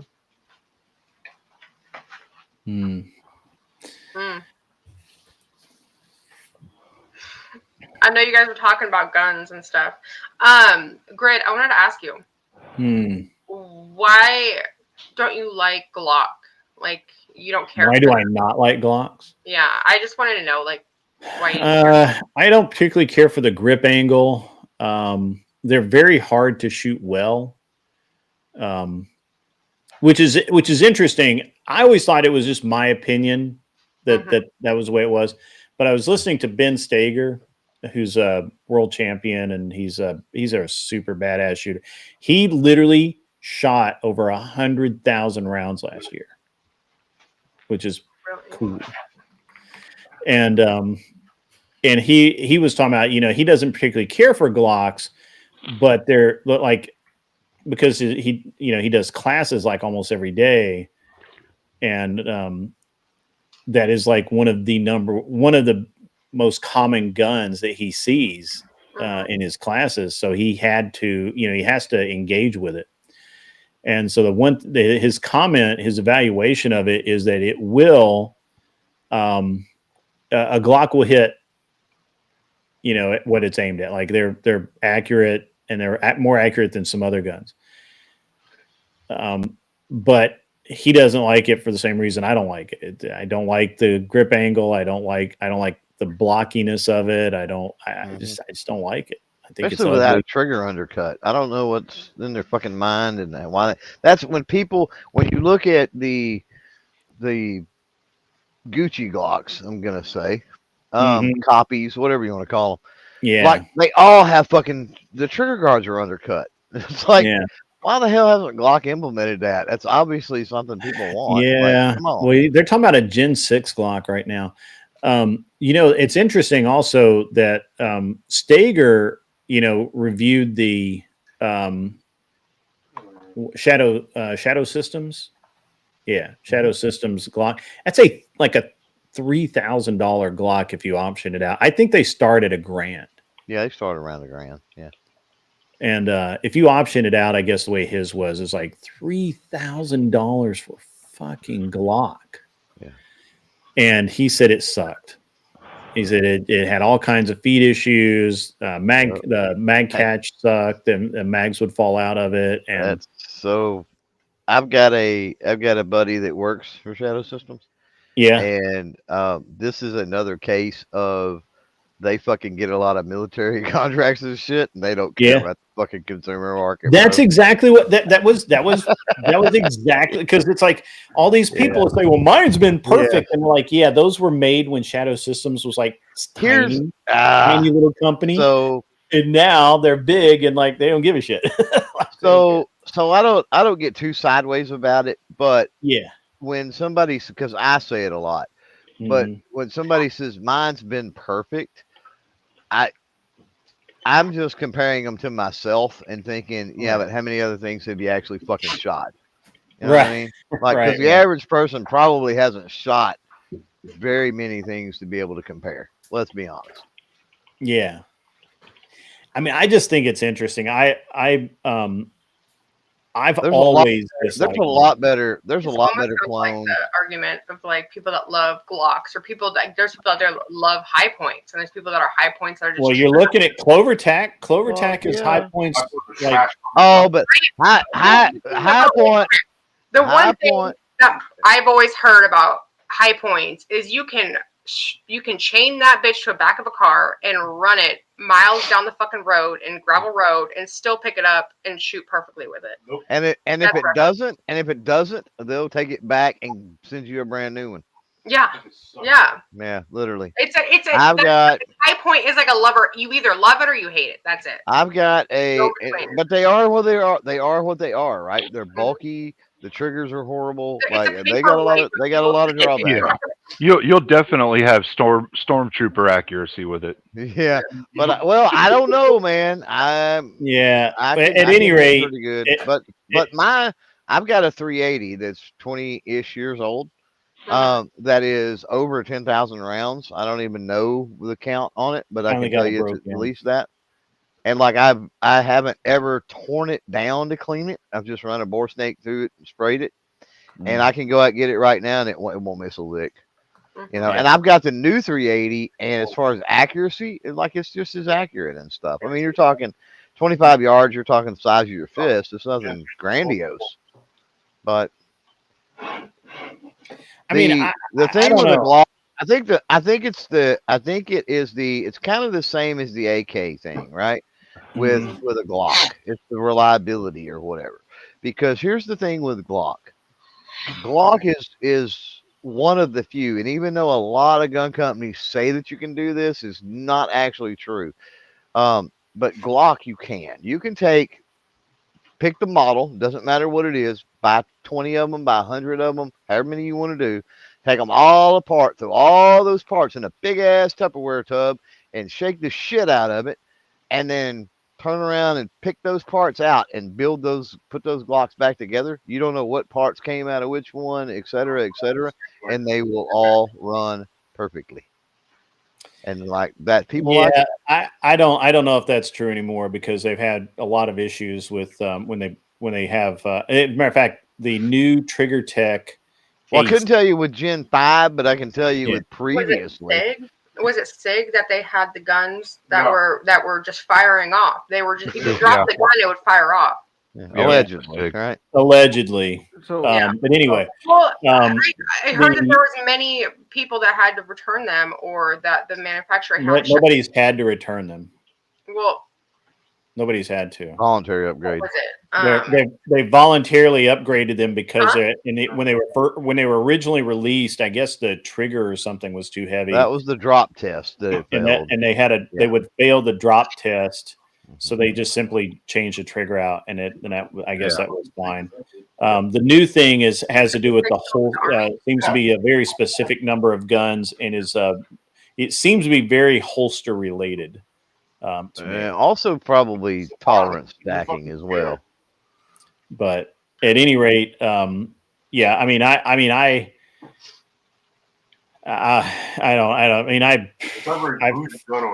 fucked fucked around with my SIGs quite a bit, and I've never managed to get them to be unsafe. So I don't know. But at any rate, my issue with the Glock goes back to when I first picked one up, and I just didn't like it, and I've never liked it, and I've never gotten used to the grip angle.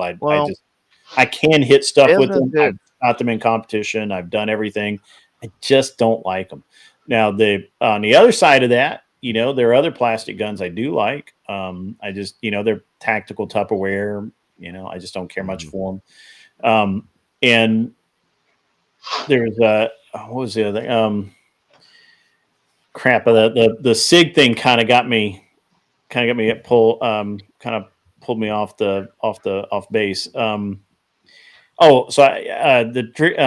Johnny Glock, who makes triggers for Glocks, installed a pair of Ace triggers into guns, and the way that they go together, if you drop it at all, they'll go off, and it looks to be an issue with tolerance stacking where and Johnny Glock says that, hey, these are plastic guns. They're not precision at all.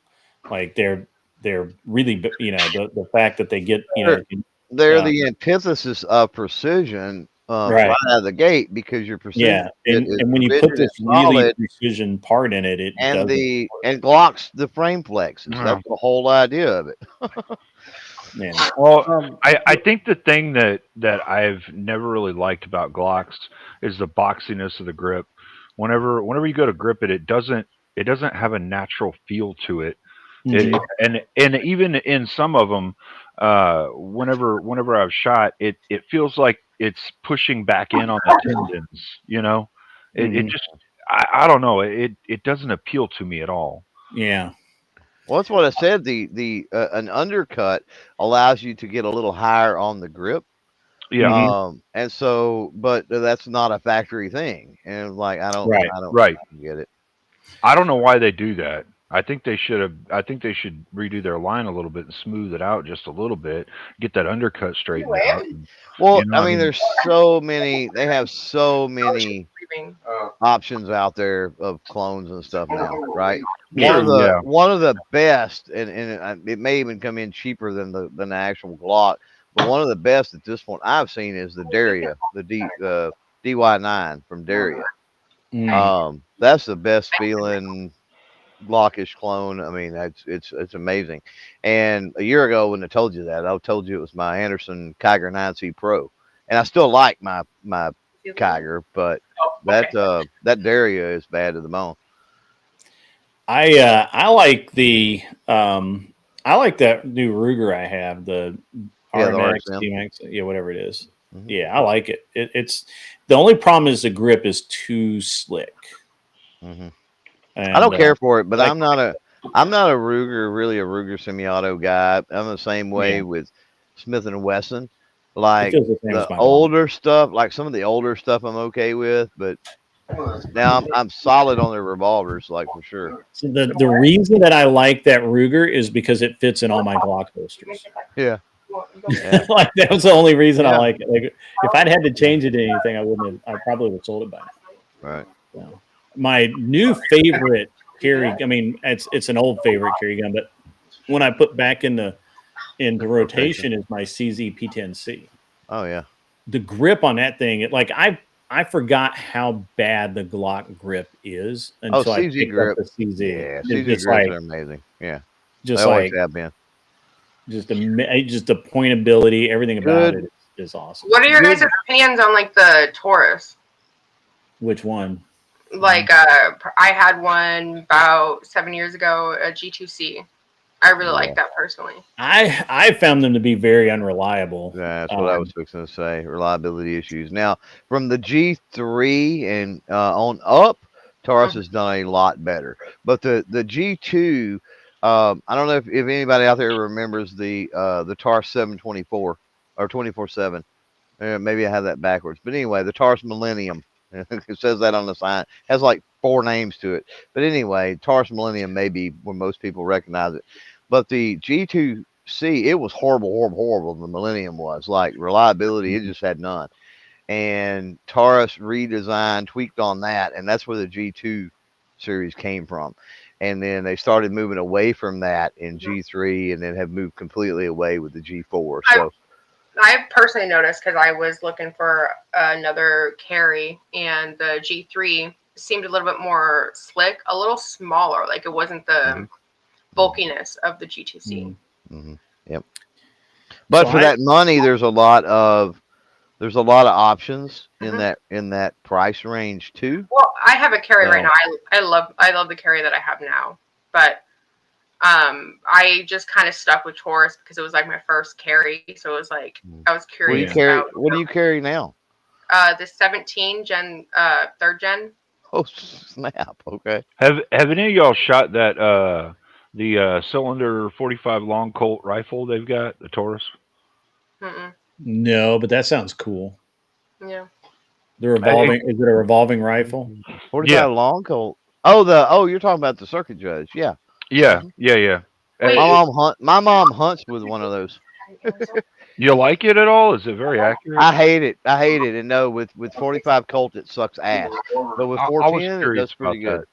Yeah, 410 does pretty good. 45 Colt it sucks ass. Yeah. It has to do. Here's what I think it has to do, because it has it's a rifle barrel, right?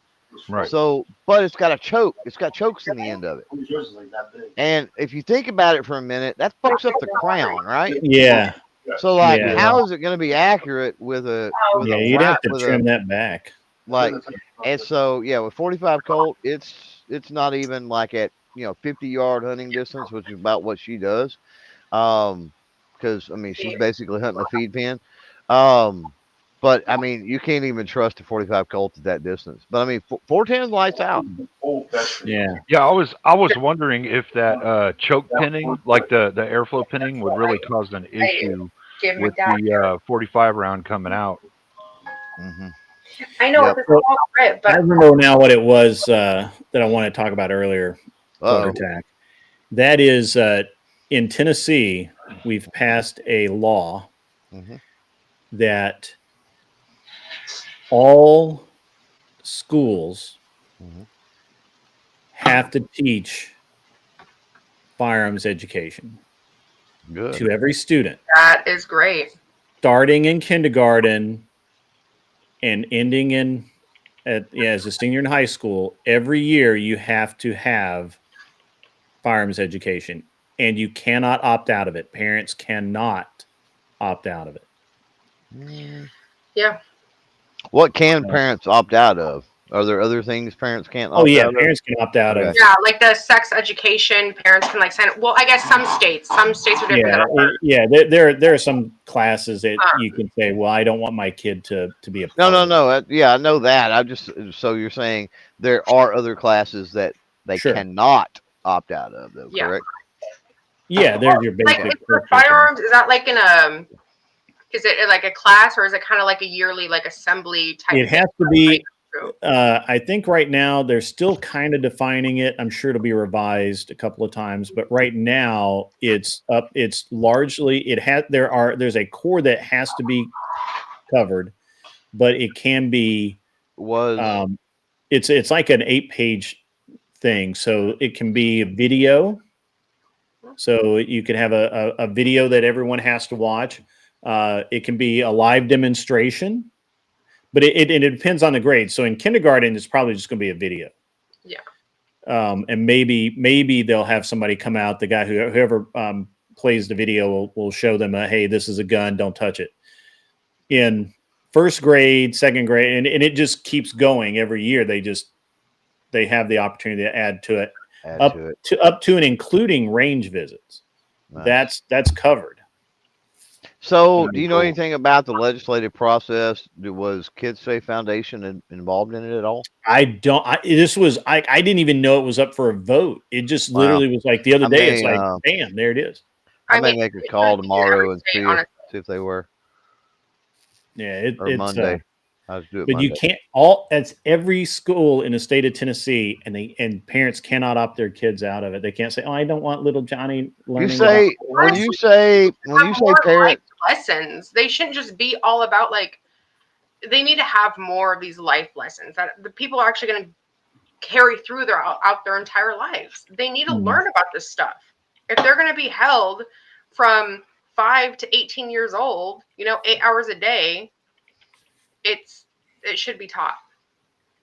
Mm-hmm. Yeah, I mean, I think that it's been a crime that they haven't been being taught. But. Well, it being non-opt out does bug me a little bit. I'm not gonna lie.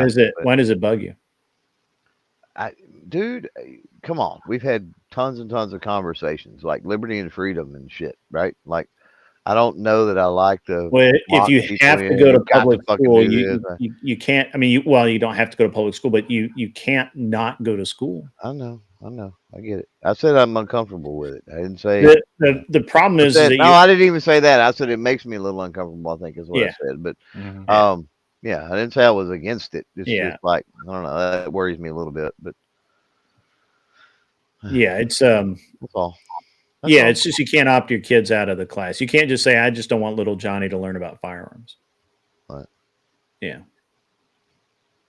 I like that part actually. It's just that it gets into, worries me a little bit too. Like, what's the curriculum going to be, right? And like, how, if legislatures were to shift, could that curriculum be done? Even if it doesn't start out having anti-2A elements to it. And that's another thing, is we're talking about gun safety. Are they going to weave any 2A in it, especially at more advanced years, right? It ain't going to do any good to talk, shall not be infringed to kindergartners, but to 17, 18-year-olds, 16, 17, 18-year-olds, maybe so, right? Like that end, like, probably not. Yeah, unfortunately, they, obviously the school board can, but the state really can't put a political emphasis on it. But you get what I'm saying, with a shift of legislatures or school boards or something, the next thing you know, they've got anti-gun propaganda in there of some sort, right? Maybe, but but it would take, I think, changing the entire law. I think it's the way it's locked in now is that there's a required amount of material that has to be in it. Well, you even said it earlier when you said, the guy comes out, after the video and says, this is a gun, don't touch it, right? Like, that can be tweaked to where it's more of a fear-based fucking thing, and I'm not okay with that. Yeah. I don't know the exact curriculum, so I'm not going to, I can't really comment further, but the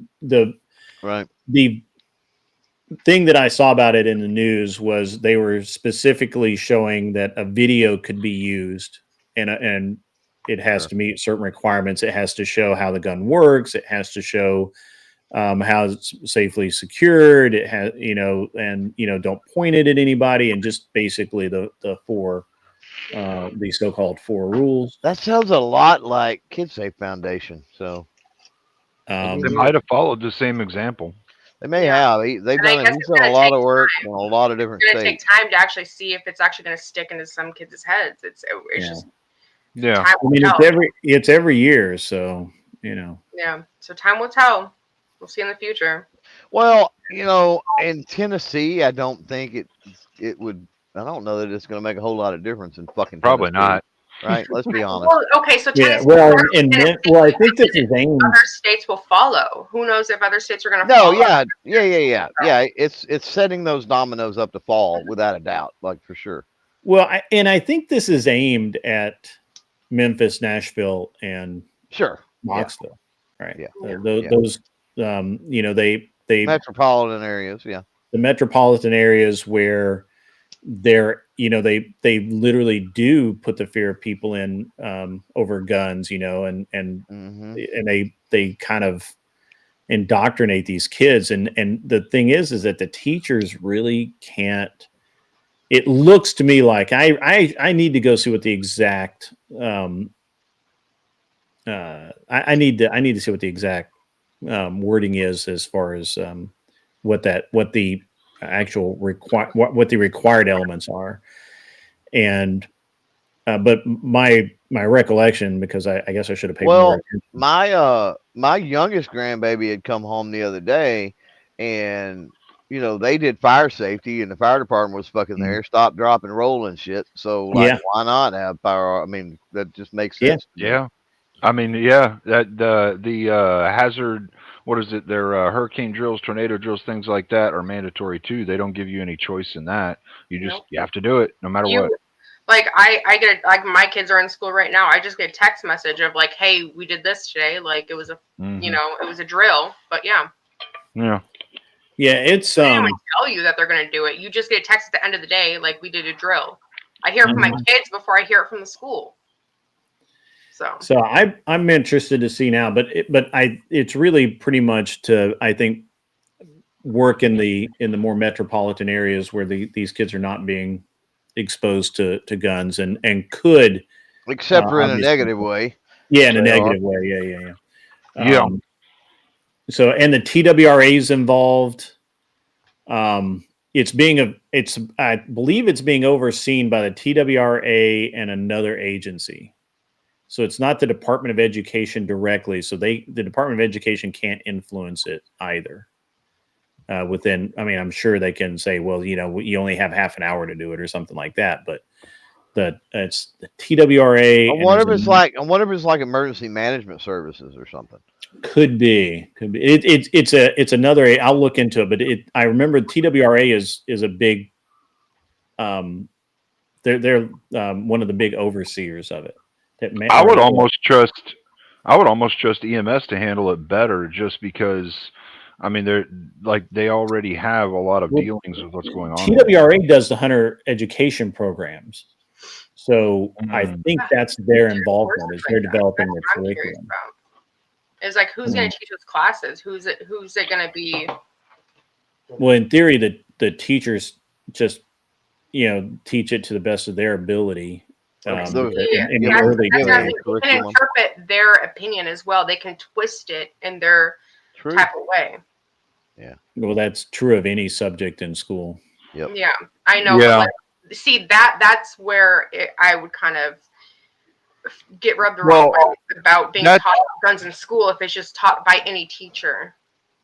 See, that's the thing, like what Clover Tech was saying, and I don't disagree with y'all that could be something that could happen, but when we're talking about it, like, we can't approach these kinds of understanding and topics and try and always take the safest route possible and just not have any risk at all because of 1% of the people or 1% of the shows that might, you know, we have to look at the general masses, and it'd be better for the general masses to be properly educated. So it honestly it comes down to the parents too. Sure. TWRA stands for Tennessee Wildlife Resource Agency. Yeah. All right, well, I'm going to get off of here, you guys. Thank you. Yeah, we're on our way out anyway. But I think you'd be interested in that, Clover Tech. That's have a good night. It is our education is finally reverting so is that back your to the 80s. So TWRA, is that like your Parks and Wildlife type agency? It's more wildlife management. So it's like the game wardens and game stuff? warden. Or, yeah, okay. they're the game wardens. Yeah. Okay. They do the hunter education. They okay, same way. It's the same way here. It's what I was wondering if that was a different agency, but no, it sounds like it's the same as our agency here, which is Texas Parks and Wildlife, is what it is here. Yeah, yeah. They kind of do the same thing. They watch the animal amounts and all that stuff to make sure things aren't overhunted or growing out of control. Yeah, right. Yeah, they issue the hunting and fishing license, boating licenses. They right. They have anything to do with wildlife. They're over that. But that's kind of why I was thinking. We have a parks department. That's a good agency to be over it. I guess is where I was going. If it's that, because that at least here in Texas, that tends to be not very political. Unlike law enforcement and stuff can be. Like city cops. Texas Parks and Wildlife don't give a shit about politics. Not really. Oh yeah, no, they don't get. They had our TWRA here takes their job pretty seriously because they're the only ones that can give the hunter education course, and you can't get a hunting license without a hunter's education course. Right. And so they take that job really very seriously. You can here if you're really, really, really, really old. I had to have it. I did too. I missed it by like a year. I think I did too. I think I missed it by maybe a year or two, and it's funny because I thought for all the world, which was that I would have to, because I lost that sheet of paper and a little certificate, like when I was in high school or right. I guess maybe when I was in college. Mine is still in my wallet. I changed wallet. I got a new wallet a couple of weeks ago and cleaned my old one out, and there it was. I kid you not. I came back to Tennessee, and they have it by your social security number and name. That's pretty good in the system. So I'll tell you this. I'll never forget taking it because I was, they didn't pass it until I was obviously way older, right? Yeah, and like way older. I was not a kid, and I had to take it with like 6 and 7 year olds and shit. It was, oh my God, like their moms were dropping them off and shit. It was like, oh, this is so mortifying. Yeah, my son had to take it, and it was interesting. He had to take it to shoot skeet with. They require a state approved safety course, and that's the only one. In case he accidentally hit a bird while he was practicing, Yeah, you know what he was doing is, So he has to take this hunter safety course, which is fine, and he was all excited because he thought they were going to be able to shoot shotguns at the end of the course because they have a shoot that you have to shoot. You have to prove that you can handle a firearm safely. And he was all excited. He's like, "Hey, we're going to go shoot shotguns," because that's what I did when I was in school. Right. And they gave him an air rifle. He's like, what? He's like, no, come on. Yeah. Come now, on. I will say this, but I don't know. You guys have a good night. Thank you, Cleaner. Have a great rest of your evening, man. You too. I don't know if it's changed or not in the decades, right, since I did it. But when I did it, if you were over 18, you did not have to do the field portion. You just had to do the class time and take that little test. So no, I don't think they care here. I think it's just that way. But I'm old, so I don't remember. But they anyway, may have changed it. I mean, adults may have to do it now, but they didn't back when I took it. Yeah, as far as I know, everybody has to take it. Has to do it. Wow. Or, has to do the shooting test. You have to demonstrate gun safety. Wow. You have to. Yeah. And so I think it is a good program for the schools. And I thought now that I think about that, I'm pretty sure I had my license to carry at that time. And I'm wondering if that didn't play a role in that. That may have been why. It may have not been that I was over 18. Yeah. I was over 18. It may have been that I had the license to carry, or at that time it was a concealed handgun license. And maybe that was why. I did my hunter education course when I was, I think, 11 or 12, because I was doing the youth deer hunt. We didn't even have it here. Like it was in the 90s or some shit sometime. Yeah. It ain't, when we had that happen here. Until then, they didn't give a shit. Yeah. I got to go, man. Yeah, it's been fun. We need to do a daytime show sometime. We'll have to do like a Monday or Wednesday or something like that. Yeah, well, get with my manager and he'll set that up for you, I'm sure. All right, cool. Be good. All right, see ya. See you, everybody. Good night.